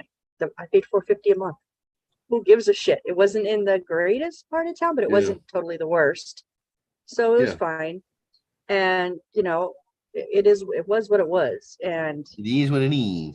It is what it is. But I told him one time when he had come down, and then he started to bring his son down. And they were both like, Jesus was an old, like the old creepy dude. Like, they were nothing against Mexican, but they were Mexican, and they were very, heavily accented, all of them. And I had a hard time understanding Jesus a lot. And so his son would come, because sometimes I couldn't understand what he was trying to tell me. And so his son would like make sure I understood what he was saying. And I was like, oh, okay. But then they would be like, and if the wife came with him, everything was fine. But sometimes just the two of them came down. God, I hated those times, because it was like, oh, do you want to have a drink? Can we come in and have a drink with you? I'm like, fuck no. Like, I would be home alone going, no, you're not coming in. Like, more than one occasion, they both made innuendos. Well, let's say they were very blatant, very, very, Not other subtle. than like, they were, yeah, exactly, not subtle. I mean, Would you there like was a glass never of water, or for me to eat your pussy? Right, I was gonna say, it never actually came out and said like, do you want to have sex? But just short of that, it was there. And Jesus was just as bad as his son. And I was like, oh my God. So when she didn't come, I hated those visits. I was like, Well, pretend like I wasn't home. You can make her come. Shut up. But one time so in the hall closet, it was for the washer, and had the, the connectors. And I told him, because I would tell him if something was getting worn out or whatever. I didn't bitch a lot. Everybody else that moved in constantly had complaints. I didn't.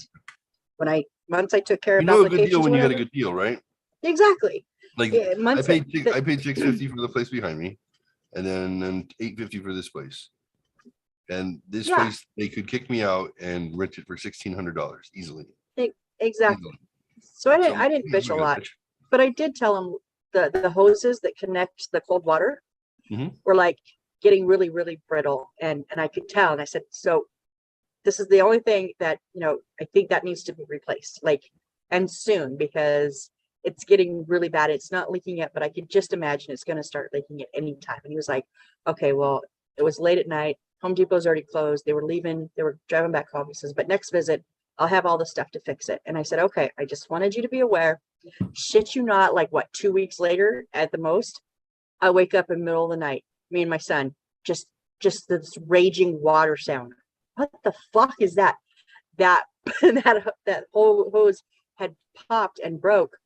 But whatever it did, it was the inner part of, I don't even know what it did, because it has a little spout on it. It wouldn't turn off. It wouldn't. Oh no.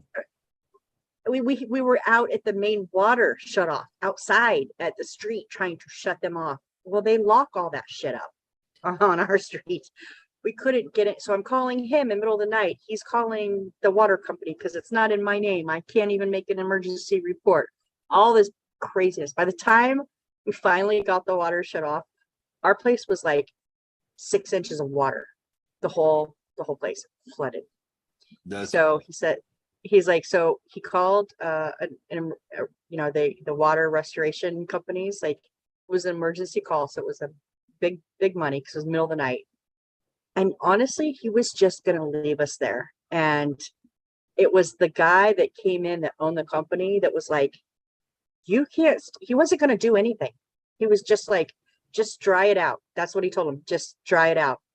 So we had huge fans, box fans, and they had to drill like holes in the bottom of the cupboards and to get in everywhere to get it dried out. And he was literally just going to leave it like that. And it was the owner of the company, an older guy, and he felt bad for me because I was like, it is what it is. I can't afford to do anything about it, you know? He called Jesus, and like I found out later, he bitched him out. He's like, you're going, and my son was probably 16 or 17, so he was not like he was little. He's like, you're going to leave this lady and her son in this place. Those carpets are going to like mold, and it's just going to be horrible. They can't live like that. It was the owner of this company that guilted my landlord into replacing the carpet.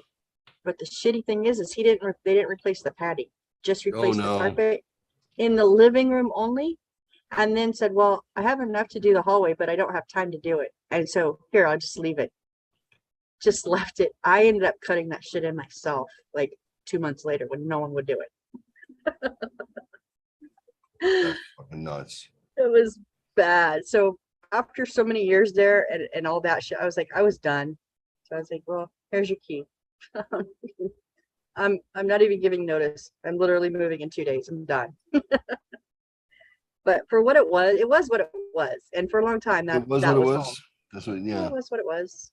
Yeah, you know, it was what it was. Prison rape. It is what it is. No. Oh, yeah. Boy. Hey, it is what it is. I was in prison. He needed my dick. No, I had to rape him. Is that how it goes? I told you when I approached my father as a teenage boy and I said, Father, I figured it out. If I ever go to prison, I know how to survive. I'm going to rape them. He was like, what?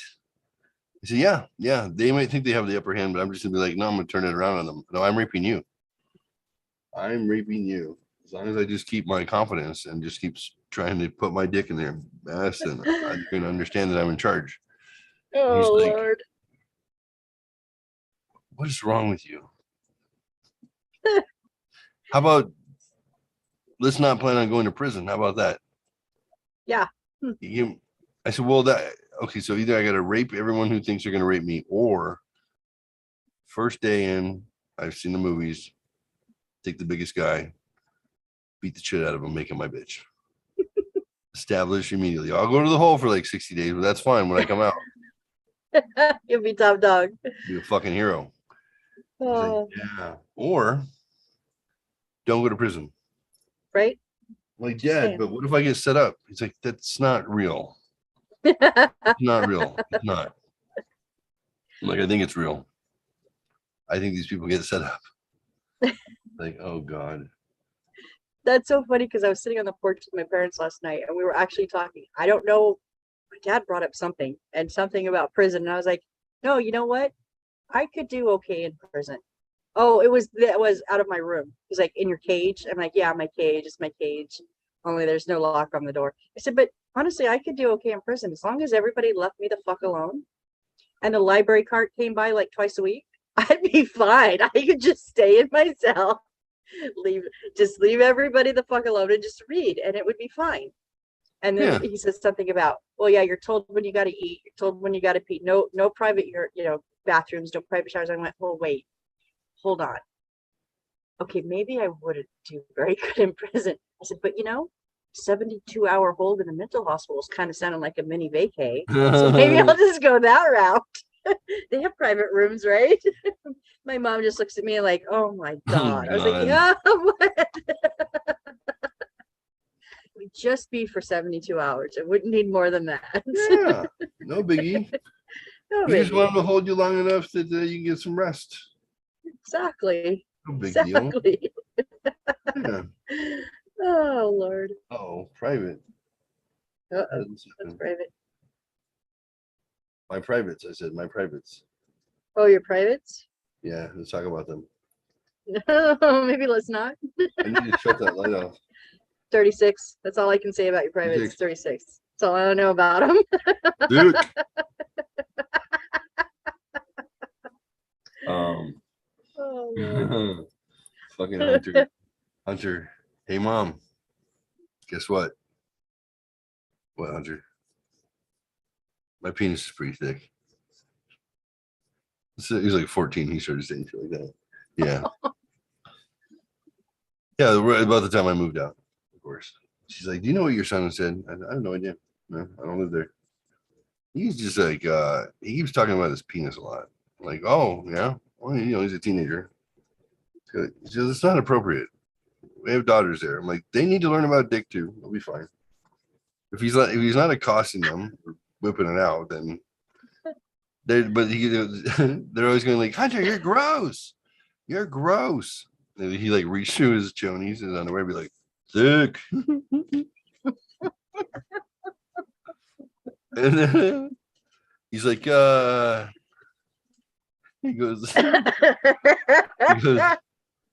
she's so she's telling me this on the phone. And I'm like, Hunter, what are you doing? Why are you being inappropriate all the time? He's like, what? I just said, like, he goes, is it inappropriate? He goes, when I call mom the N-word, she gets upset about that too. And he left the R on. What's up? Doesn't matter. To her. No. What did you say? What up? It made me laugh. No. My brothers do that all the time. They always say, I left the R off. It doesn't fucking matter. No, he would put the R on. Hunter would hard R. He didn't care. Oh, hard R. Yeah. Whatever, whichever say way. The word. No, he would say the word. Oh. Yeah, he would. They would say, they're like, but that's not what it means. I'm like, it's just, no, do not say that word. Yeah. My brothers would do it just to see how fast they would get punched. Yeah, quit calling your mom the N-word and quit talking about your penis. And he goes, I just said, she's like, Hunter, what are you talking about? He goes, what? My father doesn't live here anymore, so I don't have him to talk to you about this. Wow. I heard you talking to one of your girlfriends. Apparently, I take after my dad. She's like, what are you talking about? He goes, thick. She's like, oh, Jesus. Oh my God. He goes, I believe what I heard you saying was what you hear about black guys is not all true all the time. Mom, did you smash a black guy? She's like, Hunter, what did you do? What are you sure? That's when I heard you say, well, not always true. No, Jeff. He goes, and I was like, yeah, Dad, thick. Wow. Yeah, I was like, that's so inappropriate and funny at the same time. So then she's telling me they're conveying the story to me, and I'm like, I don't see who's at fault in this, Lisa. You're talking to your girlfriend about banging some black dude in the house, and then saying my dick was bigger than his. I mean, I appreciate the compliment. If I had known I had big dick energy, I would have been a much bigger asshole my whole life. I just thought it was average. Oh Lord. I said, as for Hunter, I mean, he's right. I'm not in the household, so I'm not there to, keep him under wraps. So if he wants to call you the N-word, smack him in the mouth. Yeah. If you don't want to hear him talk about his dick, smack him in the mouth. You're a parent. You can handle it however you want to. It's not my domain. Hunter, when you're in my house, you can say the N-word and talk about your dick. He's like, yes, son. Oh, God. No. He finally grew out of it. Good. Maybe Lord. I like my halo. I wish I had one all the time. I know. I said mine is definitely borrowed, but I wish I could take it with me. I gotta shut that light off behind me. It's making me uncomfortable. You see how uncomfortable I am trying to block it? Yeah. You move around so much. Your halo's been all over the place tonight. Mine's just sitting here nice and pretty. Mine's pretty. Oh, so pretty. God, is that you? What is that? Is it Beyonce? Halo. Yeah, I hate that fucking song, but Yeah. Doesn't her boyfriend borrow the halo or something like that? And then he uses it like a frisbee. Right? I don't know. I I don't never know. got the song. I've never seen the video ever in my life. No, me either. I don't know. I've heard it. That's it. I don't watch music videos anymore. I haven't forever. If I YouTube something, I usually do lyrics, so I know what the hell they're saying. This video is not made for kids. It's public. No age restriction. My oldest brother loves to tell the story of when he was born, and he was a big boy. He's 10 pounds something, big boy, and how his genitalia was going to provide him a wealth of opportunity as he got older, as an adult. Is how the story. The nurses were telling my mom, like, "Ooh, yeah, he's gonna be a lucky boy." My brother loves to tell that story. He's like, to my other brothers, he's always like, yeah, the nurses were even like, ooh, and I'm like, oh, Jesus Christ. Yeah, and then they find out that, you know, baby boys always have this fluid retention in their genital, and it shrinks over time. Not that I don't know. Hog? Okay. The rumor has it. It's not a lie. According to my three sister-in-laws, who for some reason, I mean, know about his dick. Obviously, they're all married to brothers. Talk amongst yourself. But why the fuck do you got to include big sister in this shit? I don't want to hear this shit. No, I don't want to hear it. It took me forever to finally get it through their heads. Don't sex talk when I'm around about my brothers. I don't want to hear the shit. Right. Wait till I leave, and then you all three can do it. But according to them, they're all three pretty hot. I like, oh my God. That means your dad has a big hog. I don't want to know. Yeah. Jesus. Yeah, it's not like receding hairlines, which follow like the father on the maternal father. Like, no, I think the dick comes straight from the dad. I think I don't know. I'm not sure. Oh. Sorry, good thing we got our halos, because we ain't being so good right now.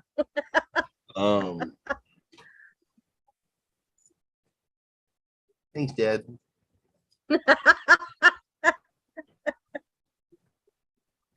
Oh my God.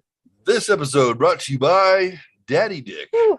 Oh boy. It's not just an appetizer, it's what's for supper.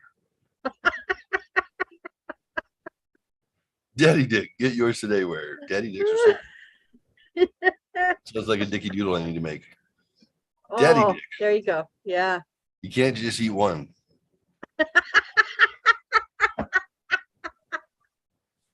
Daddy Dicks by Menon.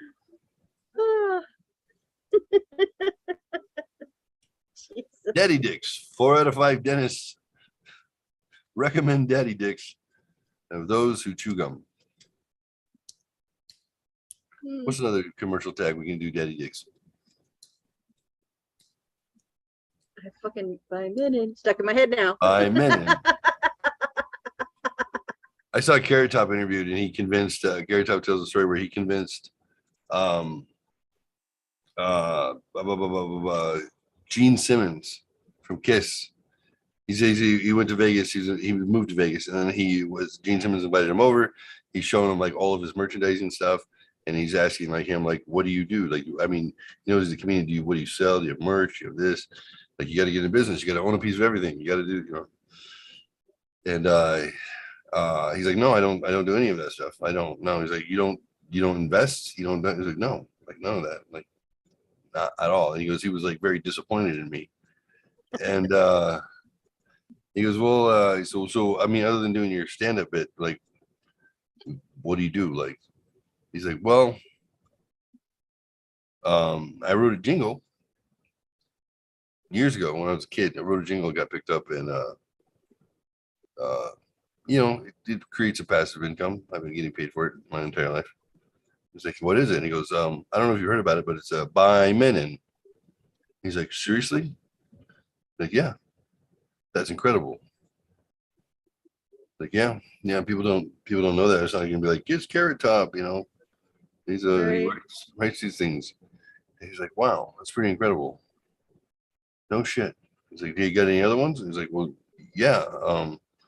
I don't remember the other ones.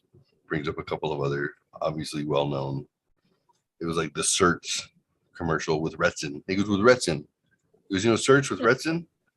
He's like, yeah, of course. He goes, they don't really advertise anymore, but it was huge in the 80s. Yeah.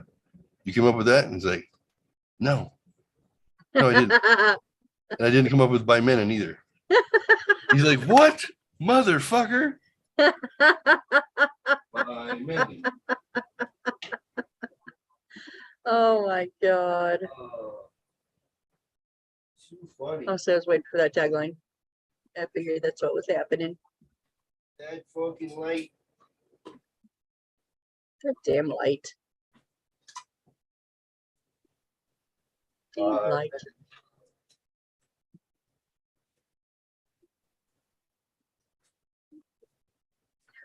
Oh, my little video game that calms my brain down, that power washer simulator. Yeah, It's so silly and so stupid, but it just literally just my mind goes quiet.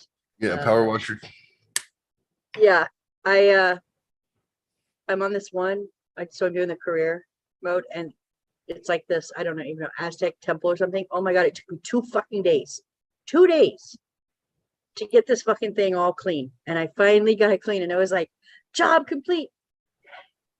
The motherfucker froze. No. I was like, no. And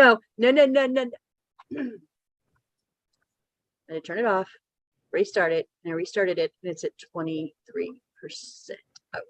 Oh my God, I was so pissy, motherfucker.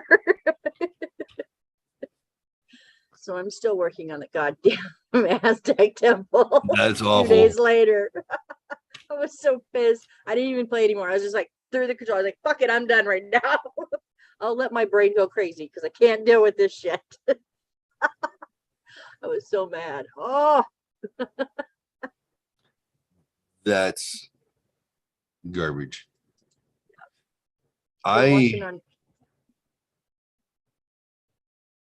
You what? Irrational self-confidence. Huh? Oh shit. It's not bad. I had no idea that this is wild. Check this out. I just stumbled onto my GB Sinatra YouTube, which I don't use for anything anymore. But look, duck the Patreon, 681. Oh my God! I could do that, but I don't want to, and I won't, and I don't think I should be expected to. Why not? Is it okay for you to occupy a position of privilege in the patriarchal tyranny? And if it is it because you're female, or is it just because it's convenient? I could do that, 681. That's but hilarious. With 24 thumbs up, and I won't, and I don't think. Wow! Fuck you! Fuck you if you don't like it. Was that just Jordan Peterson yelling "fuck you"? I think so. Fuck you if you don't like it. I didn't really. I could do that, but I don't want to, and I won't, and I don't think I should be expected to. Why not? Is it okay for you to occupy a position of privilege some random in the shit. patriarchal That's tyranny? funny. And if it is it because I was trying to find the. or is it just because it's convenient? I could do that, and damn video I just made, but like I don't even show up in search. And then what is the page called? The Shelf Help Show, right? The Shelf Help Show YouTube. I don't even know if it's called that. Oh, okay. Yep. Shelf Help Show YouTube. Yep. YouTube. I Hey, want to say it was called. there's us last night. That's no exciting. views. But it stopped. Or Tuesday, whatever it was. No, I just Double uploaded Murder. cloud Check out recording. Colors of the World It's activity book. reading Wax Poetic the by Hunter S. Thompson. live Catch up with stream. cousin Matthew. And We see are what is up live. with. We are Welcome to the live. Shelf I'm Help Show. Missy. It's your show. You've been naughty. Yeah, I don't even Mix remember this lingerie or something like that. That's She puts hilarious. Sex lipstick down. We've been naughty. When she's Wow. 16, I'm like, So this is us right now. I didn't know there was such a thing. Well, how the fuck if I'm on this It's sex channel? How do I sex find? lipstick. 48. Didn't know there was My- sex lipstick. Trying to find the thing I just uploaded. Do I have to switch to the Shelf Help Show? Maybe sign out. I don't fucking know. Gosh, Missy, everything is so confusing. I know, right? God dang it, heck. So I want to look at the YouTubes. Nope, this is pulling me back to the other one. I found out recently I'm lady years old. Their videos. I was called a lady. And from here, I think I have to not switch it happy to about it. I was getting channel a content, smoothie soothing, relaxing with channel. a kid behind the Here it is. register. Okay, cool. I say kid, but I think he was about There it is. 28. Nobody watches any of these things, but that's okay. It's for the lady Consistency over matters. there in the sweater vest. What I I hear. was like, first of all, it's not a sweater vest, okay? It's a sweater tank top. And Oh, second shit. of all, have a little respect. Did I just shut it okay? off? No Yeah, woman under yep. 78 years old God dang it. ever So wants to stupid, be called Jeffrey. a lady, okay? Just- We do not want that word Okay, used fuck off, to describe us. So you guys did not like this one. That's cool. That's fine. That didn't hurt my feelings I too mean, much. I like the two different aspects of it. I just didn't really mesh Okay. together for me. You didn't vibe to music. Grilled Yeah. cheese and soup day. Enjoy the sound of thunder, it says. All right. I'm gonna keep building a library.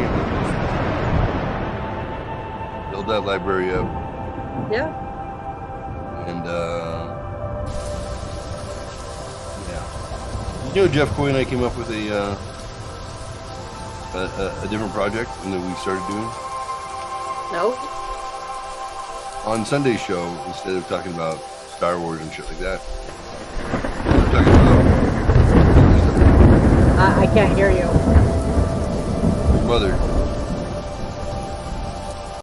Because I can't hear you when it's going. Yeah. I can't hear you Can't hear talk me when be- that's going. You can't hear me at all because it's loud.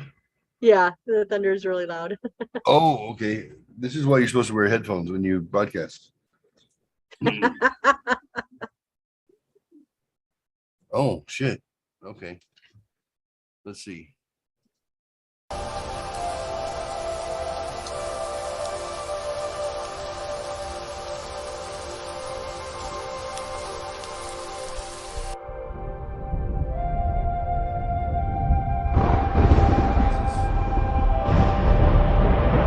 That's relaxing.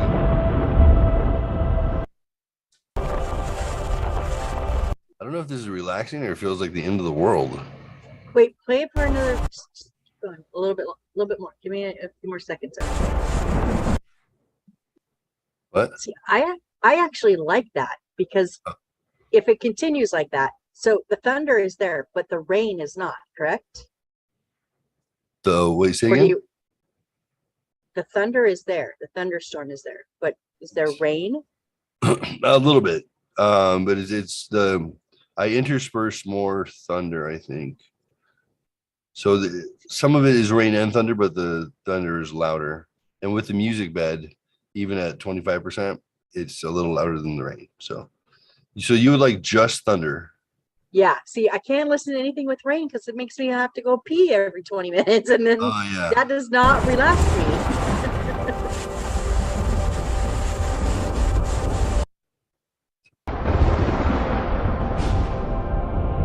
But I love thunderstorms.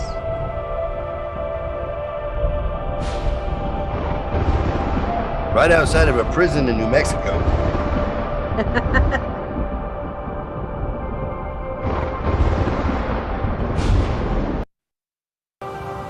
I gotta pee. Dick.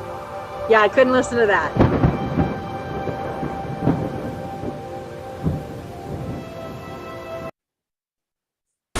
Oh, that's a storm. That's a mood. Yeah. Jesus. Do it just like that, like a video just of, like that, Yeah. like just with the music and then the thunder crash.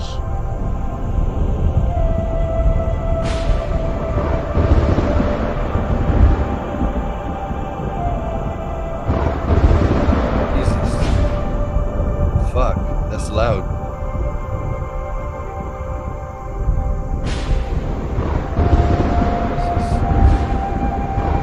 It's like the Ukraine war. Fuck.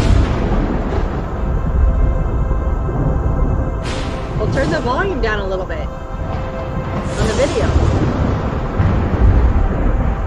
So what is it? It's not long? Turn the volume on the video down a little bit.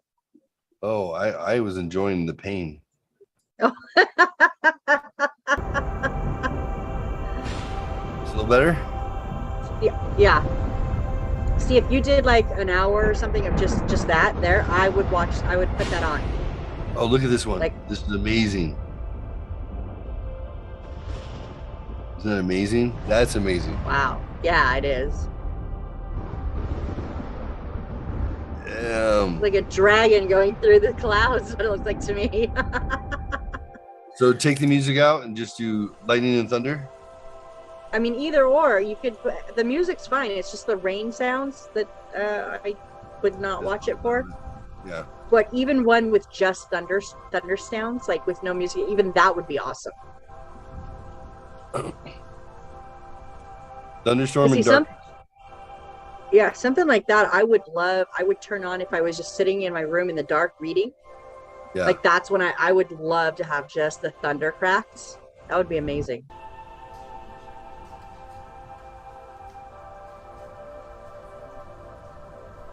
So I think I'd pull the music down to like 10%. So like yeah, it would barely be there.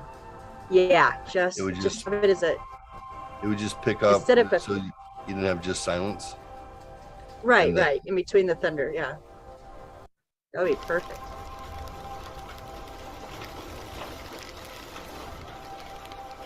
If the video came with audible audio, I didn't cut the audio out, obviously. Right. And then I have a thunderstorm track that's playing behind it. Some of it's just from its own video, some of it's backup. Yeah. Yeah, even if it was like hail would be okay. Sometimes you get hail and thunderstorms. That would even be okay because that's not rain sounds. Like that's amazing. Yeah. Dude, I love it. The time lapse.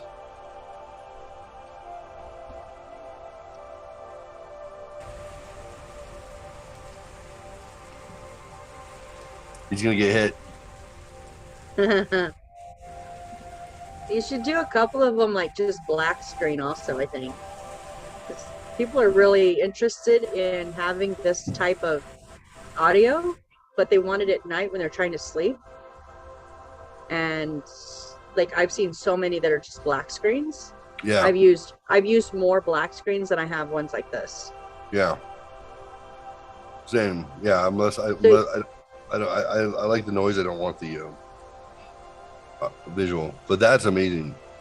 I could probably have just thunder and lightning storms. Yeah, if you did one with just like maybe like 10% music, and you just had the thunder cracks with the thunder through the sky for your visual, that's all you had. You didn't have like this. You didn't have boats or cities or whatever. Literally just sky with thunder. The thunderstorm, the cracks through it. Yeah, that would be something I like. The thunder or the lightning strikes and the thunder cracks. Yeah, that would be something I would actually watch. So like this sort of stuff, just dark. Yeah. Lightning, thunder. Yeah.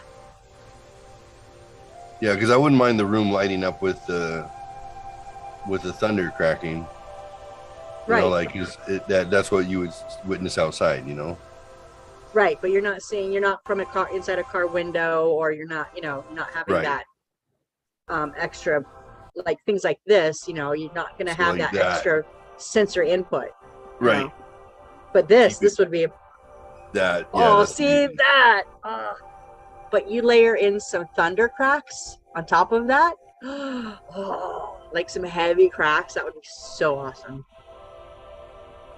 Heavy crack. Heavy crack.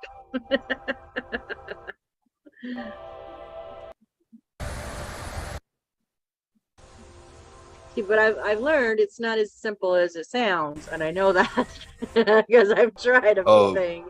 Putting this stuff together. Yeah, it is not simple. Oh shit. Hurricane. Yeah, it takes a little more little more involvement than you think. This one wasn't too bad. But a lot of the weather footage that I was finding was time lapse. So that means it's sped up. So when I'm usually looking for like 1 to 2 minute clips, that was amazing. Ooh, that was so amazing. cool.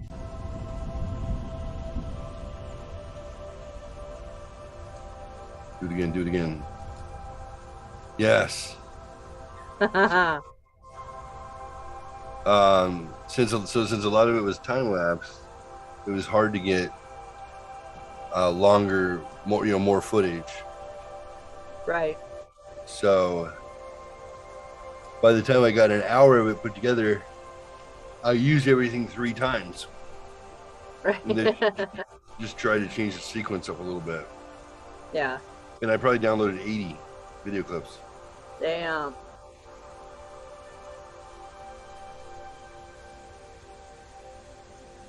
And I put I want to see if this works out the way I intended.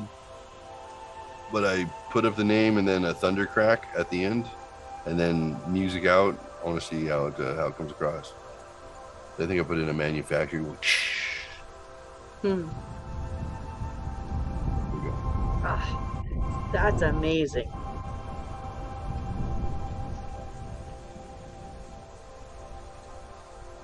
No thunder crack. All right, I thought there it is.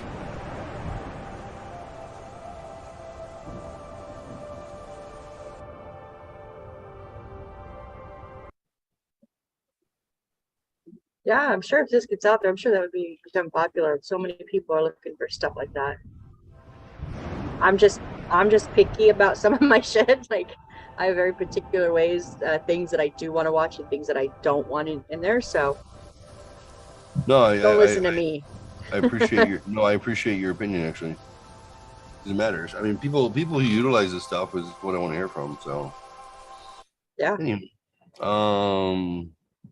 that is not related to shelf help. That's unrelated but related because I did it. Right. But there's no shelf help tags in there. Just like, I want to try something, do it by the algorithms and see how it works.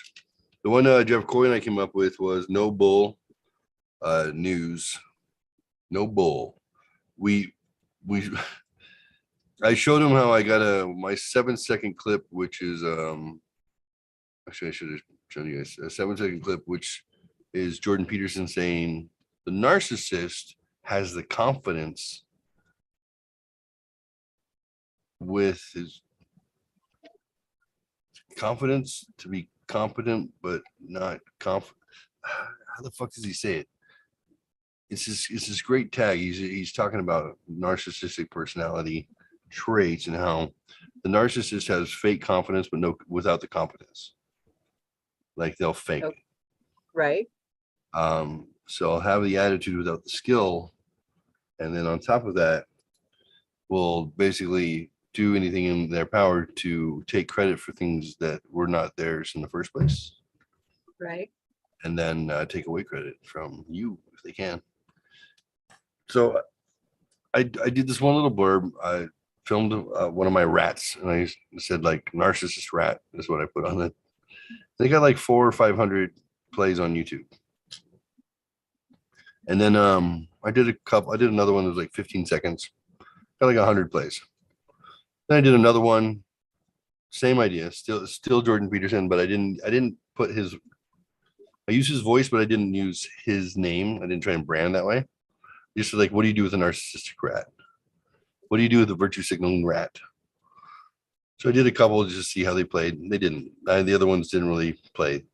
I got like 4,000 impressions on one because the 7-second one, and because YouTube was promoting it.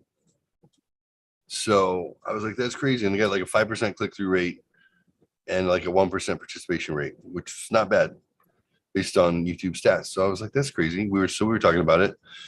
And he said, Jeff was like, it's probably, he goes, 7 seconds isn't long enough for someone to skip. Because I think it's the brevity. And then, I don't know, there's a rat and then a smart guy talking, and they're probably not sure what to do with it. But he goes, I'm sure that YouTube was promoting it or putting it in front of other people's videos, because if you can string more videos together, that's the whole idea, right? So the whole idea of the algorithm is to keep you watching. So he goes, I think the key is 7 seconds when we're looking at this small body of work that you're practicing with.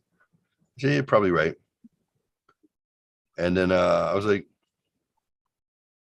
why don't we just do 7 second like news and facts? Like, that wouldn't be hard. Right. And I was like, oh, 7 seconds. That's how long you have to stand a bull in order to win at the rodeo. 7 seconds. You got to ride the bull. Well, no, So- technically it's 8 seconds for a bull ride. It's 7 seconds in heaven. 8 seconds? 8-second ride. Yeah. 7 Sorry. minute abs. Yeah. Well, that's fine, because they're not all that. They're not all 7 seconds anyway. So fine, 8 seconds. Thank you. Because I was talking about the Luke Perry movie. That was 8 seconds, right? 8 seconds. Yeah. Well, anyways. So then I said, I don't know, see if we can record a couple of things. So I had Jeff do it, and I recorded him on the show on here, and then put together. It was like Elvis Presley, 45 years ago, August 16, 1977. Elvis Presley died. He was nominated for 15 Grammys and only won 3. No bull. And I came up with the bull. I came up with the no bull. It's just gonna be a news fact, no opinion, no bull. And so we made a logo on Canva. I made a logo of a bull, and it says no bull, news and knowledge. And then the tagline is, where 7 seconds is always enough. So 8 seconds. I'll have to switch to 8 seconds. So I think I put out too many at once. I think we put out like 5 at once. And I don't think they played well. Maybe. Yeah. I haven't looked. I don't like following up. Following up sucks. But the idea, I think they got like a couple hundred hits. They weren't bad. I just have to remember that there are times of day that if you're going to put out content, that the content will play better. Right. Don't just put them out at 2. Don't put 7 out at 2 o'clock in the morning, because No. the bots pick them up based on when they drop. 2 o'clock in the morning, they may not be sweeping quite the same as if you're doing it at a time where people are more likely to be engaged. So that's another piece of the algorithm that I forgot, because I got the 7 or 8 seconds. We did a Capri Sun being canceled for being mixed with cleaning fluid. And I had Jeff do them all. He sounds like old timey radio guy, which is kind of funny. That could be it too. It's Jeff. It should be me. I've got the voice for it. Yeah. No, it's cute though. No bull. Oh, it's got 26 views on YouTube. I mean on Facebook. Nah, garbage. You're no bull. Just Garbage. saying. The Elvis Presley one. Yeah, it's garbage. I don't like that. Oh, no bull. What does a Capri Sun? That's not how you spell it. That's the way. Huh? Capri Sun juice, drink, and bleach have in common. 86 views. With a comment. Ironically, the cleaning solution is safer than Capri Sun. What are you doing about my Raiders? Huh? Oh, Raiders / the Vikings. Okay. Raiders. They beat the 18 Vikings. views. So What those are, did I do to get banned from the news? No, cool. oh, that was Oh, this is cool.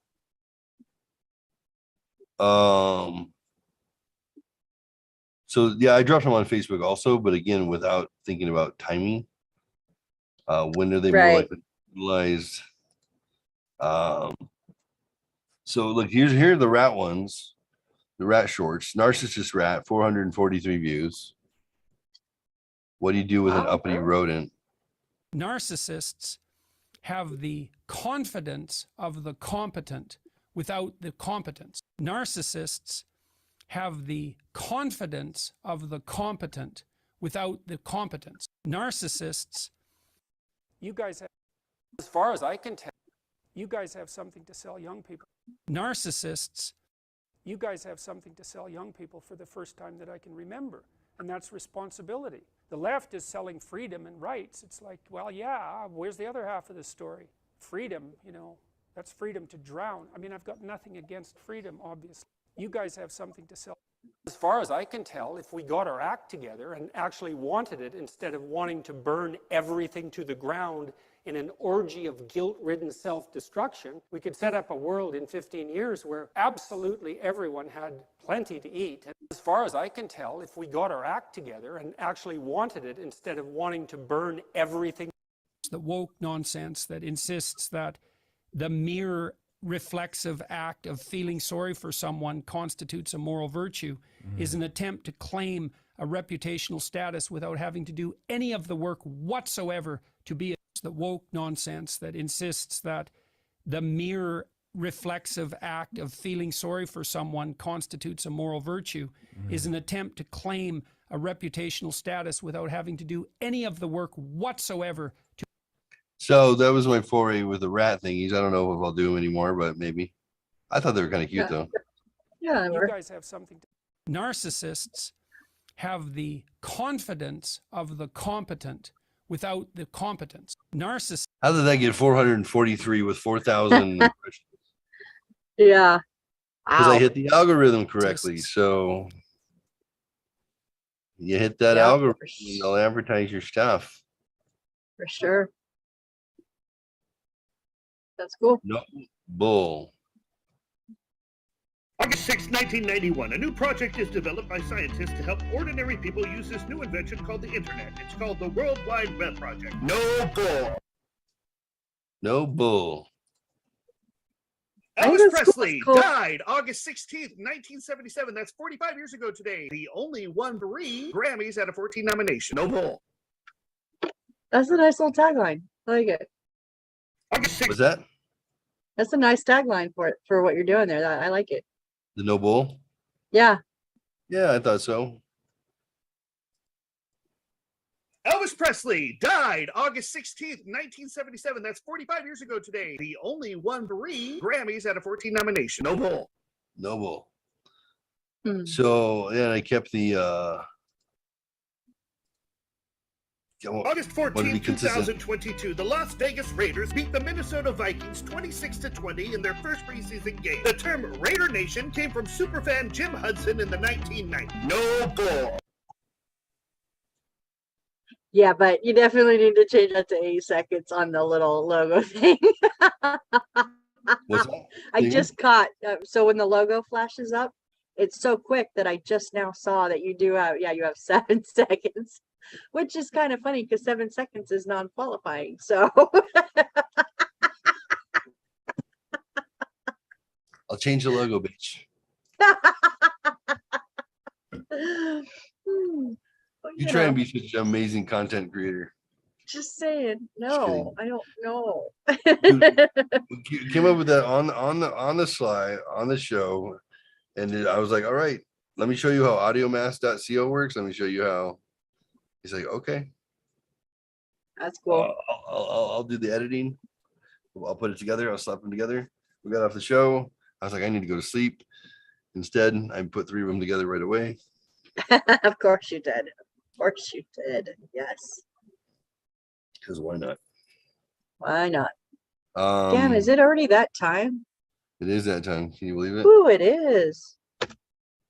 Hey, Good show today. A good show. We got a little funny. We went off a little with our halos, a little crooked today, but that's okay. Not as much. I've somehow influenced my coworkers who were before I showed up, the sort of people who got on a video chat and acted seriously and stuck to scripts and acted very businesslike. And now I think I've ruined them all because now they can't help but want to crack jokes and be goofy. Some of them might be pulling out a Batman mask. All these executives. I was like, look, if I'm not done with the project, I'm going to come on with this. I know nothing. You can prove nothing. I'm anonymous. Right. So if I ever show up with this Batman cowl over my face. You know I'm the hero and it's done. Right. And then they're just like, who are you? I'm Batman. It's funny how we influence people like that. So in my groups, they're 2 hours long. We do them on Zoom. And at an hour, we take a 10-minute break. You should just call them your podcast. Yeah, my podcast. Yeah. We take a 10-minute break. And Guys, I'm recording this, so I'm going to put it on my show later. It'll be on later. No, don't record them. We don't record them. But I've started, so I don't like it when it's quiet. Like the break is time to socialize and talk about stuff that, it's not something we're going to share in the group. Right. And so I started having this saying, like, feel free to talk during break time, unmute yourself, move about the cabin, do whatever you need to do. If you need to go get a drink or whatever, Now a shit ton of my facilitators are saying this, like, feel free to unmute yourself, move about the cabin. I'm like, I've got them saying it now. Nice. And I've got people that if for some reason, so for me, I turned my camera off because we don't smoke on camera on the group. So I turn my camera off at break because I have a cigarette. But if I'm sitting here at my desk, I'll be unmuted. The key is if I'm muted, that means I've walked away, like I'm going to the bathroom or I'm getting a drink or whatever. And it's like, if I don't start talking within like 4 or 5 seconds now, other people they'll jump in like, Missy, it's quiet. Why is it quiet? I've gotten these people to not accept quiet anymore. Like somebody needs to talk. Somebody needs to talk. And if it's not me, it's one of you. And one of you need to pick up the slack. So hurry up. Could you hurry up? And generally when we share, I always ask, like, so when I facilitate, I'm like, who would like to start or who would like to go next? Some of our people call on people in whatever order they want. A couple of us just let people volunteer. And I would really prefer people to volunteer. But I'm not going to sit there for 3 minutes for someone to fucking volunteer, right? So I'll like 5 seconds, I'll be like, do. Come on, guys. Come on. I got like 8 people wanting to talk. We got to go. Let's go. And I'll get quiet for like another 5 seconds. And I'm like, really? Did you guys meet like beforehand to decide how long you're going to hold out and drive me crazy? Mm-hmm. So now the ongoing joke with my Friday group is, okay, I'll go just so we don't drive you crazy. We're not trying to drive you crazy today, Missy. Like, thank you very much. So yeah, it's funny when even on Zoom, like when you're not there in person, to feel that energy, but even you just say things enough times, it becomes the routine. So that is our routine now. It's just like, awesome. Somebody talk. This is how you build a cult. Right? One routine at a time. I'm growing my yeah, exactly. I told y'all it's borrowed. It's borrowed. It's not a rape cult. It's all consensual. Right, exactly. You don't remember signing the form, but I do. I got a witness. I'm not signing my name to anything. Ain't that right, Mama? I should say I'm not witnessing Daddy, that's right. Mama and Daddy, you're running the cult. I should start calling you that Daddy just Jeff. Because you put Dad Bob Dykert beard back on there. I'll fucking start calling you that just for that fact. Is that right, Daddy? Yes, Mama, that's right. I can't believe I just now put that together. Fuck. we look like we could be running a cult. We look like the atypical people that you find out we're running a nudist colony and you don't want to see them naked. You're like, that's for sure. Yeah. Did it have to be the heavy middle-aged man? Like, can't they just be big? They're like, big look, girl. I have to be the big girl. Come on. You're not a big girl. You're sexy. I'm a big girl. No, I'm a big girl. Yeah, just don't call yourself fluffy or. No, I'm just big. What do the women say? Thick. BBW, no. Big black, no, that's different. BBC. I know what you mean, but I forget too. I forget on the dating sites. They'll refer to themselves in Big I guess beautiful. now, It's BBW, big beautiful woman. yeah, there you go. Maybe that Yeah, is. I'm BBW, BBW. so if you have a problem with thick girls, move on. And then you're like, oh, you're not that. She's not that thick. And then you pan down, and you're like, oh, 400 pounds down there. Okay, that's thick. That's a bit more. I am not that thick. No, Ooh, you're not. No, not at all. Not at all. No. Not at all. You're actually smaller than I expected. I will take that as a compliment as long as you do.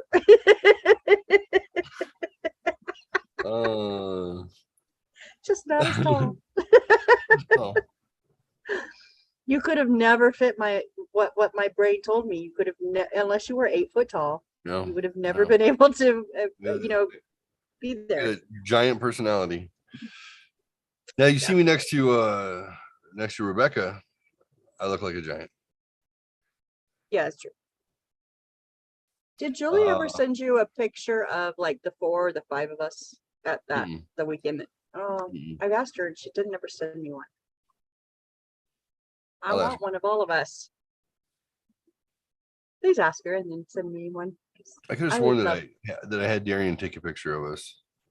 Yeah, but it was on her phone, on Julie's phone, the red phone. Because Rebecca came running in when they came in the gate. Rebecca said, "Oh, I'll take it, snap some," and then Darian took it so she could get in the picture with us. That was it.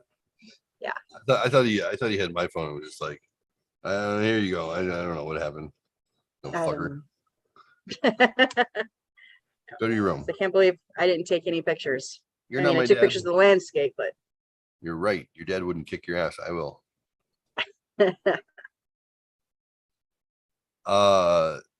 When Rebecca posted a picture of a man's hand like mine with a bunch of rings on it, said rode a motorcycle once. Oh, that was the meme. And she sent it to me. I was like, oh, that was good. That was good. I got to get that fucker running again. I took all of my stuff off. I broke my back. I didn't think riding a motorcycle was a great idea, but whatever. I'll do it just to prove that I deserve to wear rings. Here's the thing. I've worn rings forever. I've worn jewelry forever since I was 14 years old. I got I had a 1/4 carat diamond pinky ring in a gold nugget ring. And I got a silver nugget. Like I remember asking for, what do you want for your birthday? I think I was 14. I was like, I want a pair of white Reeboks, a pair of acid wash jeans, and I want a ring. I want a ring that looks like this. They got it for me. I was so fucking fly. Yeah, I had those acid wash jeans. Oh, I remember those. Yeah. Reebok kicks, looking dope. Yeah. I remember going to the movies, I think, with Daniel. And for once, we didn't dress like Don Johnson. We didn't look like Tubbs and Crockett. But we rocked that pretty well. But I graduated into the mainstream. I was watching Craig DeGraff, up ahead. I knew what he wore in high school, so I was like, yeah. And then I remember going to the movies, I think with Daniel, and these young high school girls were in front of us. And they're like, hey, what school do you go to? And I'm like, Santana. I was still at Rio Seco. I was a liar. They're like, really? Do we have any classes together? I'm like, I don't know. I don't recognize you. Like, well, who do you have? And I'm like, oh, Daniel's he's caught. And I said, Mrs. Jack for Spanish, Miss Burkebile for English.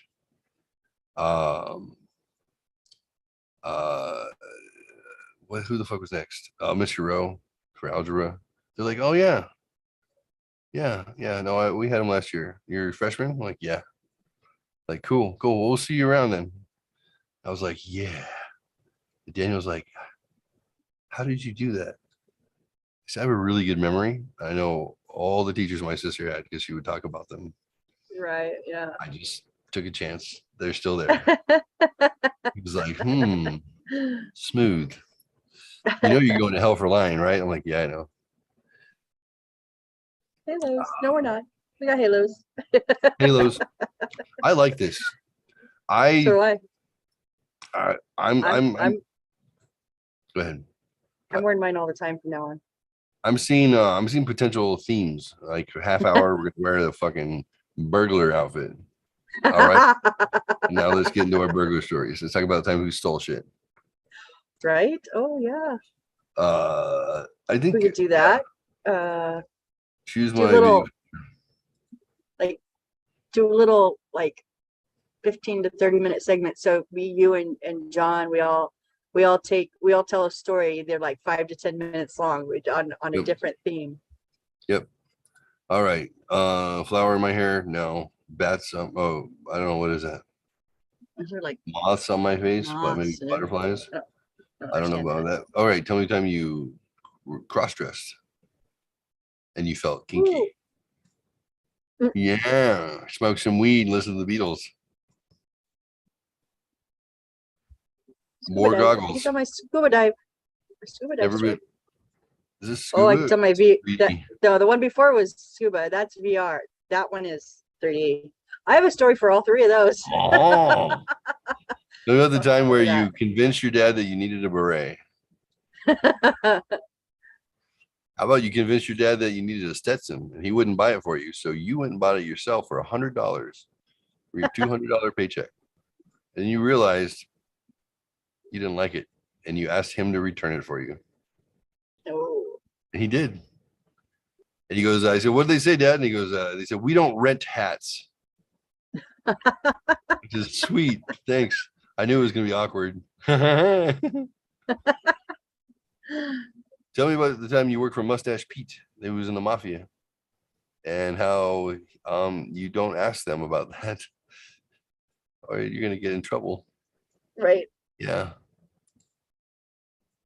What the fuck? Butt pirate. Ooh. Rerun. Remember Rerun? Mm-hmm. Who was it? He was a fat guy from it was a spinoff, I think, from the Jeffersons. Yeah. Or the one with Dynamite. That guy. Isn't that from Fat Albert? That's always what I think. I don't know if I'm thinking wrong, but I always think the little skinny dude that was Fat Albert's sidekick. Yeah. That's who I always think. I don't know if that's the right guy or not. When did you become a pastry chef? When did you become a homosexual? I don't know what this is. No, I am a queen. I'm an alien. Alien abduction. Aunt Jemima. Culturally insensitive. Oh. Yeah. What is that? Still loading. Loading. Yeah, I have a shirt that says that has that on it, loading in the bar.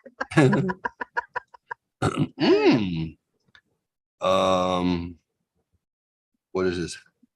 You take a bite. You took a bite out of that. Follow the Yellow Brick Road. Follow the Yellow Brick Road. Till the time you took a bite out of something you shouldn't have. Ooh, that ass. Yeah. How about tell me about the time you had a big cock get to you on your shirt? And how does that make you feel? Tell me about the time you got caught looking through the window. Whew, busted. Freeze frame. Thank God we didn't have internet back when we were kids. Land shark. I'm on My Little Brony. Oh Lord. Tell me about the time your ex-wife got irritated at the children and told them all at once how many of their holiday myths were false. Oh no. Oh. Yeah. Who ruined the Tooth Fairy and Easter Bunny and Easter Saint Bunny Claus. and something else all at once? You know what? There's no fucking Easter Bunny. The Tooth Fairy is. I'm like, I wasn't there for it, but I heard the kids crying on the phone when she called me. She's like, I was just irritated. I'm like, yeah, that's cool. Like, just like wreck the children's lives. That's cool. That's what therapy is for in Palo Verde Hospital. Yay!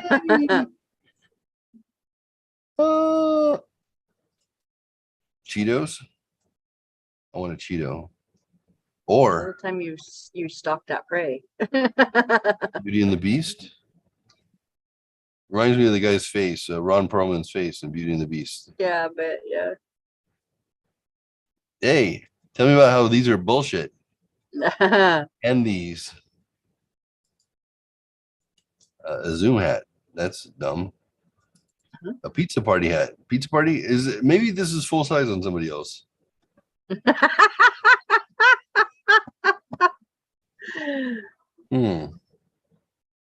Max Headroom.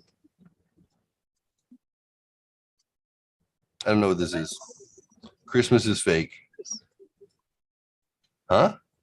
I put that one on a lot in my groups. I haven't your fucking screen. I haven't quite had the balls to do this like during a work discussion. Yeah, I know. Not quite yet.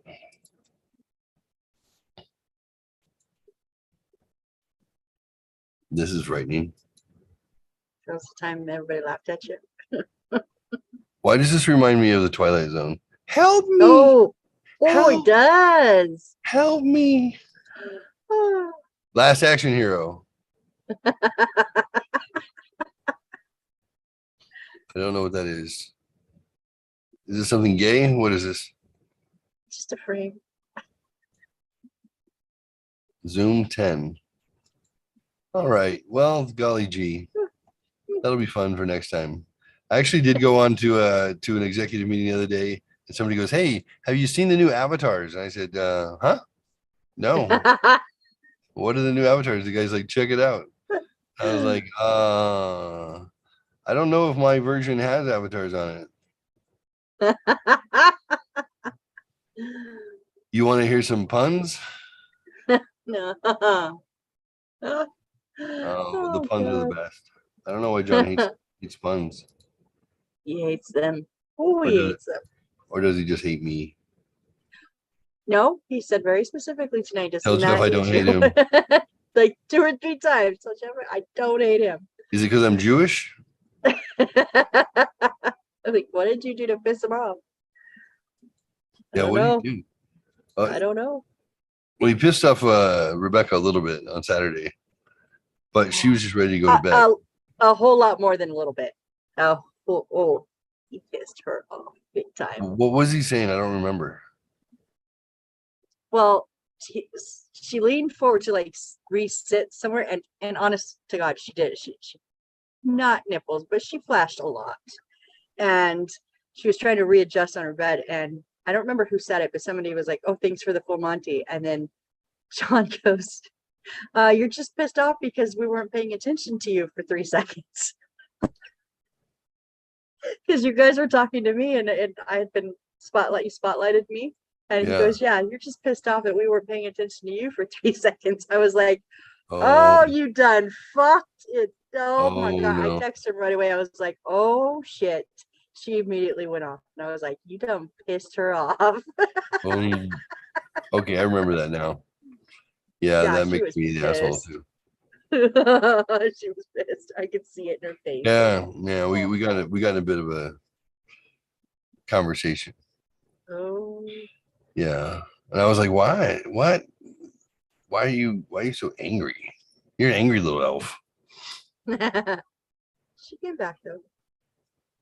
Yeah, well, because Mark started texting her or messaging her somehow. I'm like, "How does Mark have your phone number?"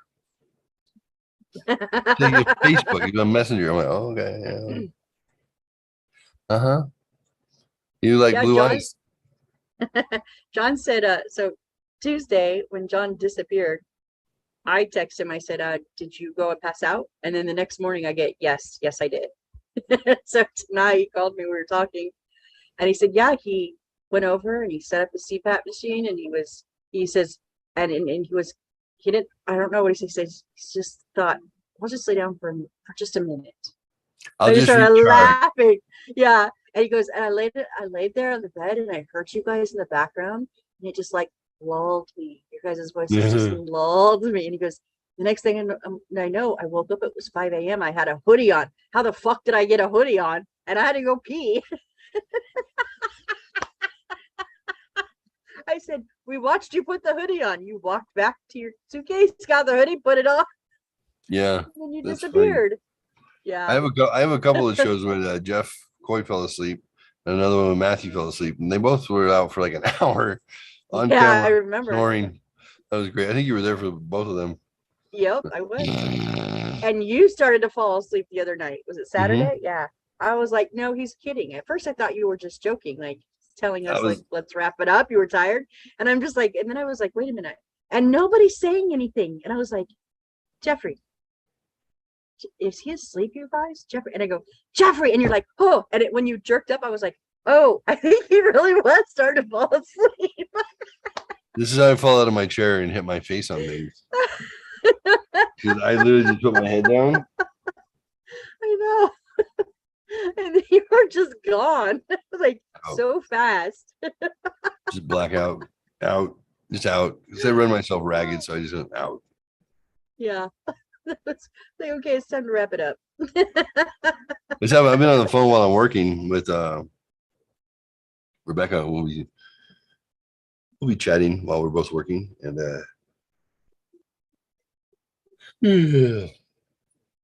all of a sudden I'll hear her yell my name, Jeffrey.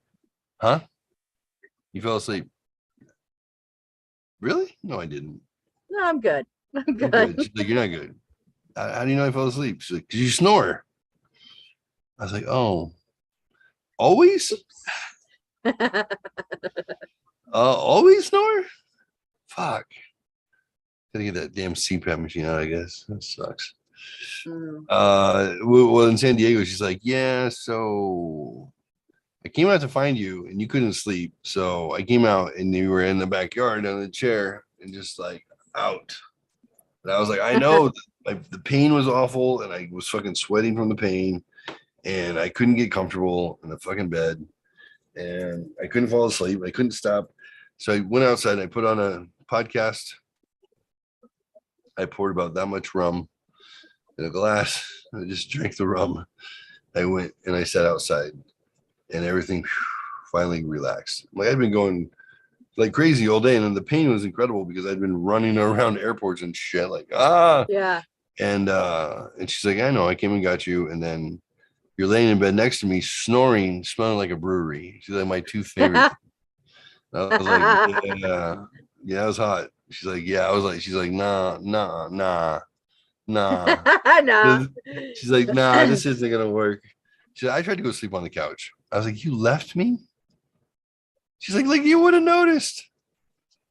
I woke someone up snoring that weekend, and but I said, it was fair. I warned everybody. I snore horribly when I get to sleep good, and I was sleeping good because I always sleep better when I'm not at home, and so I was like right away fell asleep, and was told, yeah, you woke me up like 3 times snoring, but I went right back to sleep. Like, oh, okay, you got right back to sleep. I don't care. I was asleep.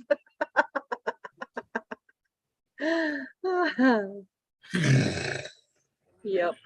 I do that. I'll sit up on my bed and think I'm awake, and I'll literally be sitting crisscross applesauce with my legs up, and my head will be down, and then like my mom will open the door, and I'll hear the door. I always hear the door, and I'll be like, yep, yeah. She's like, were you asleep? I'm like, no, I'm good. My legs are numb, but that's okay. I can't move. What did you need?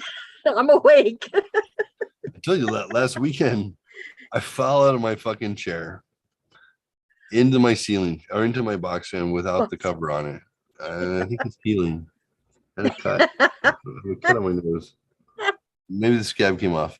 I hit my face on the fan. The thing just spins out into the room. I'm wearing fisherman pants, Thai fisherman pants, and a peach shirt with a yin yang symbol on it, looking like yoga and shit.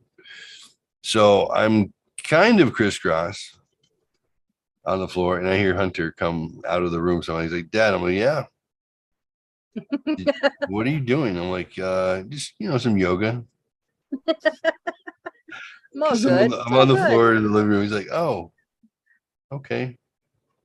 And then he goes to get a drink. It's like 3:00 in the morning. He goes to get a drink. Dad, are you okay? I'm like, yeah, I'm just stretching. I'm gonna go ahead and lay down on the couch, go to sleep. And then Haley comes out right behind. He goes, Dad, did you fall out of your chair? I was like, no.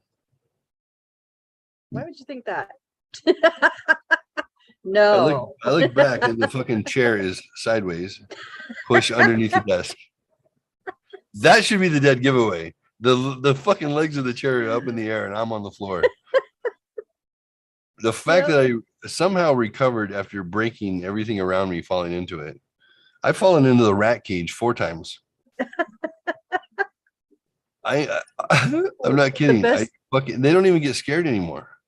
It's just I just crash and they're like, they don't even wake up. I bent the cage. Oh, fucker. I bent the cage. I'm like, oh, no, I don't want kisses. Stop it. Let me bend One of my best back. ones is, it was early. We have our coffee pot goes off at 5 a.m. because that's when Dad gets up. Well, a little bit before 5, so it's done by 5. Like 5:15, 5:30 one morning. I really thought I was awake. I felt wide awake. I get my cup of coffee. I'm sitting on my bed, crisscross. I got a cup in between my legs. And next thing I know, it's about 15, 20 minutes later. So I didn't fall asleep long, but I woke up when I poured that scalding fucking cup of coffee all over my leg. I was like, shit, don't fall back asleep holding a cup of hot coffee. The reason I was able to fall onto my stereo tuner, my home theater tuner that I had underneath my desk is because I had like this tumbler with ice water. I try and drink water before I go to sleep so I don't wake up dehydrated. Or when I fall, it doesn't hurt as much. I wake up and my home theater system is making weird noises. It's like, I'm like, what the fuck is going on? And then I look, and on the desk, it's a V-shaped desk. This is on its side, pointing towards the area right here where the stereo is. And I realize it's dripping into the stereo, this big tuner. It's a large thing plugged into the wall.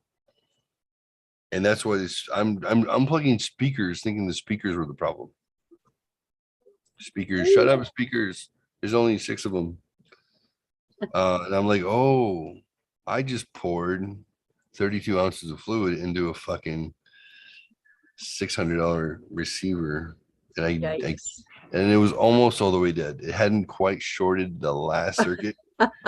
Is why the speakers were screaming to wake me up. And I'm like, I wonder if, and I was super tired. I was like, I wonder if I could just let it, it'll burn out. And then of course, this rational voice in the back of my head was like, hey, dipshit, if it catches fire, it's between your legs. You're going to die. And I'm like, the fact that I didn't electrocute myself, the fact that I didn't already, I was like, oh. So I'm getting down and I'm trying to find which wire goes where because I have a lot of wires. And I'm like, oh, the wires are wet. Wires are wet. And then I pause again. Maybe I'm not making the best choices here. Just pulling on wet wires. Where does this one go? Let me feel that. And I'm like, oh man, I need to stop falling asleep with this goddamn desk. But for some reason, I'm telling you, and this is the last thing I'm going to say, we'll go to bed. Now you and I together now. Whatever. Is the moment of launch, the moment where my body finally rocks forward, my legs are low enough to the ground that they're at an angle, they're going to arch backwards. So I roll up on the balls of my feet while I'm asleep. Yeah. And then that natural spring on my roll, I come out of the chair and I wake up during that launch and I can feel that momentary nothingness because I'm flying through the air. And it's only for 1 second, but I feel it. And I'm like, oh, this is so nice. Bam! Crash. I don't know what direction I'm headed.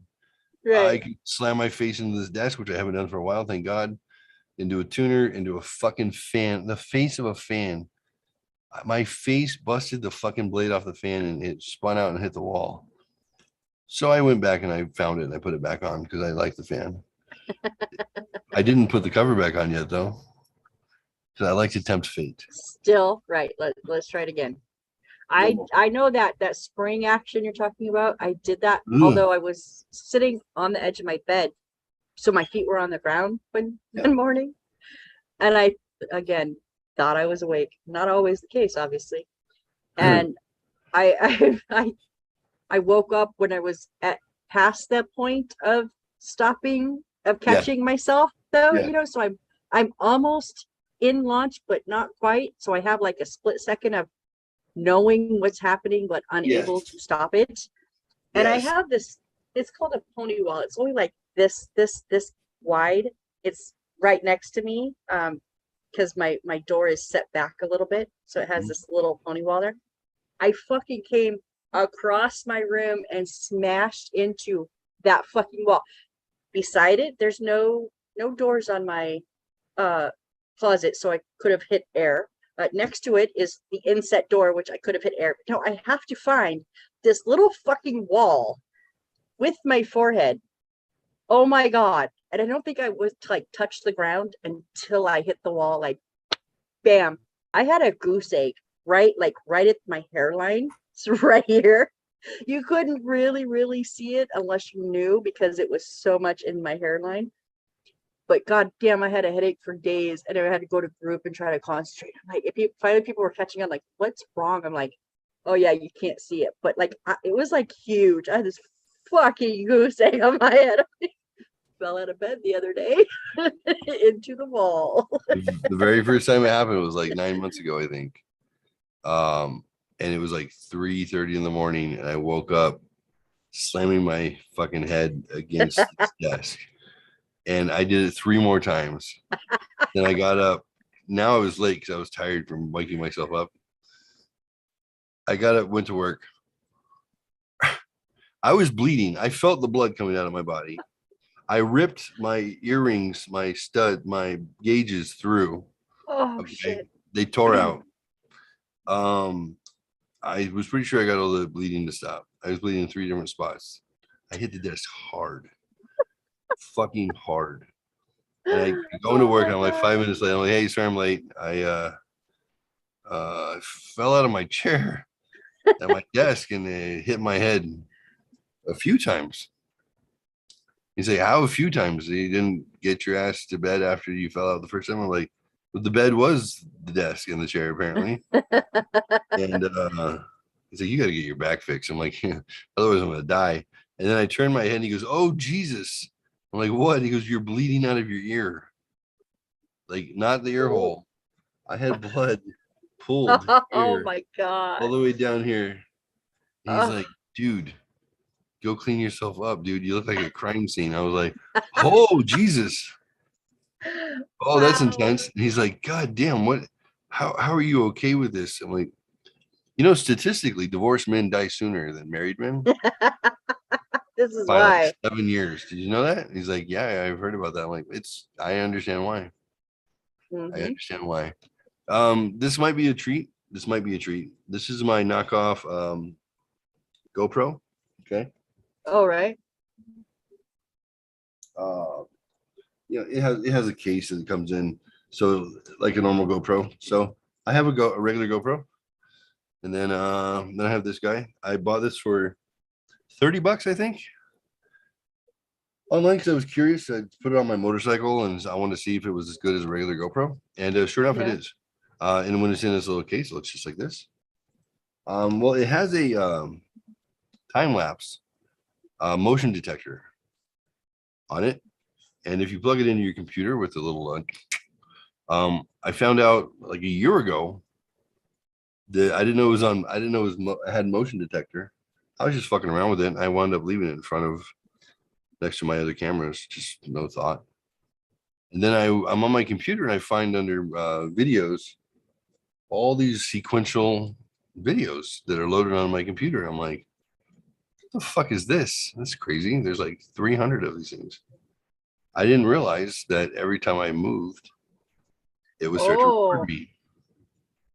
And I'm going through and I'm like, wow, and it was actually last April.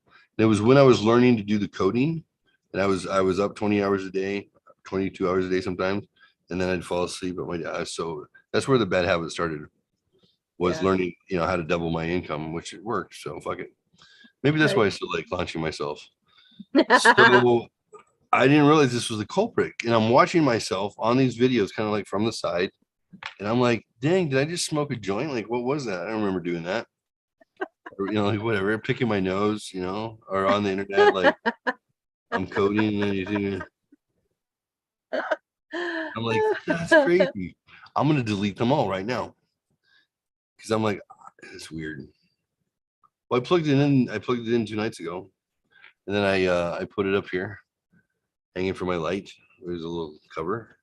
And I'd watch the light every now and then. It would turn on. So next show, let's go through this and find out what happened, because I know that people, I guarantee you, I launched out of this chair again, and I probably caught it on tape. So this morning I woke up on the ground next this way, which was nice. My head pointing this way, and I woke up and I was like, "Am I in bed?" But I realized there's a pile of clothes and a seat cushion right here. And I was apparently I felt I launched that way and hit the clothes in this cushion, and I was like, "That's so nice." Stop! I didn't hit my face on anything, so I just went back to sleep because I have no memory of it. I woke up on the ground going like, "Where am I?" At least it was a comfortable spot. Maybe I should just put mattresses around my desk, and then I'll just turn around and be like, I'm just gonna watch this YouTube for a second, and then when I launch out, I'll just hit the bed. Yeah, it'll work. It's probably a safer bet. Actually, I'm gonna go grab Haley's mattress and bring it out here because it's not on a frame. There you go. Yep. So we'll go through this next time. Yeah. We'll find out if we can see me launch out of this fucking chair. That'll be hilarious. Now I kind of want to get myself one and put it here on the desk and face my bed, because I know that I've been sleepwalking again, kind of regularly. Do it. And this is a Jad Fezzy HD 1080p Jad Fezzy, JADFEZY. It's on Amazon for like $20. It's like a GoPro, comes with all the stuff. Yeah, so motion sensitive. It'll record you for like 30 seconds every time it catches something. Now, I didn't really want to look at it today because I had it positioned so it would catch the whole room, including me, because it's wide angle. I don't want to see what else woke it up. Not before bed. Right now. No. That fucking doll. Ah, fuck you. All right. That's the show. That's the show. It's time to go. Remember, we are all hurtling towards our death at an incredible rate of speed, and there's nothing we can do to stop it, but or slow it down, really. I mean, do less heroin, you can slow it down, I'm sure. But between now and then, find some like-minded people that you have some things in common with, enjoy their company, and at least the time you have left will be worth it. So, yeah, make it worth it. Yep. And Mama Fox, what's that fucking stupid line I always end the show with? What is that tagline? I think it's love one another and love yourself. That it be. All right. Have a good night. You too. Bye, everyone. Bye.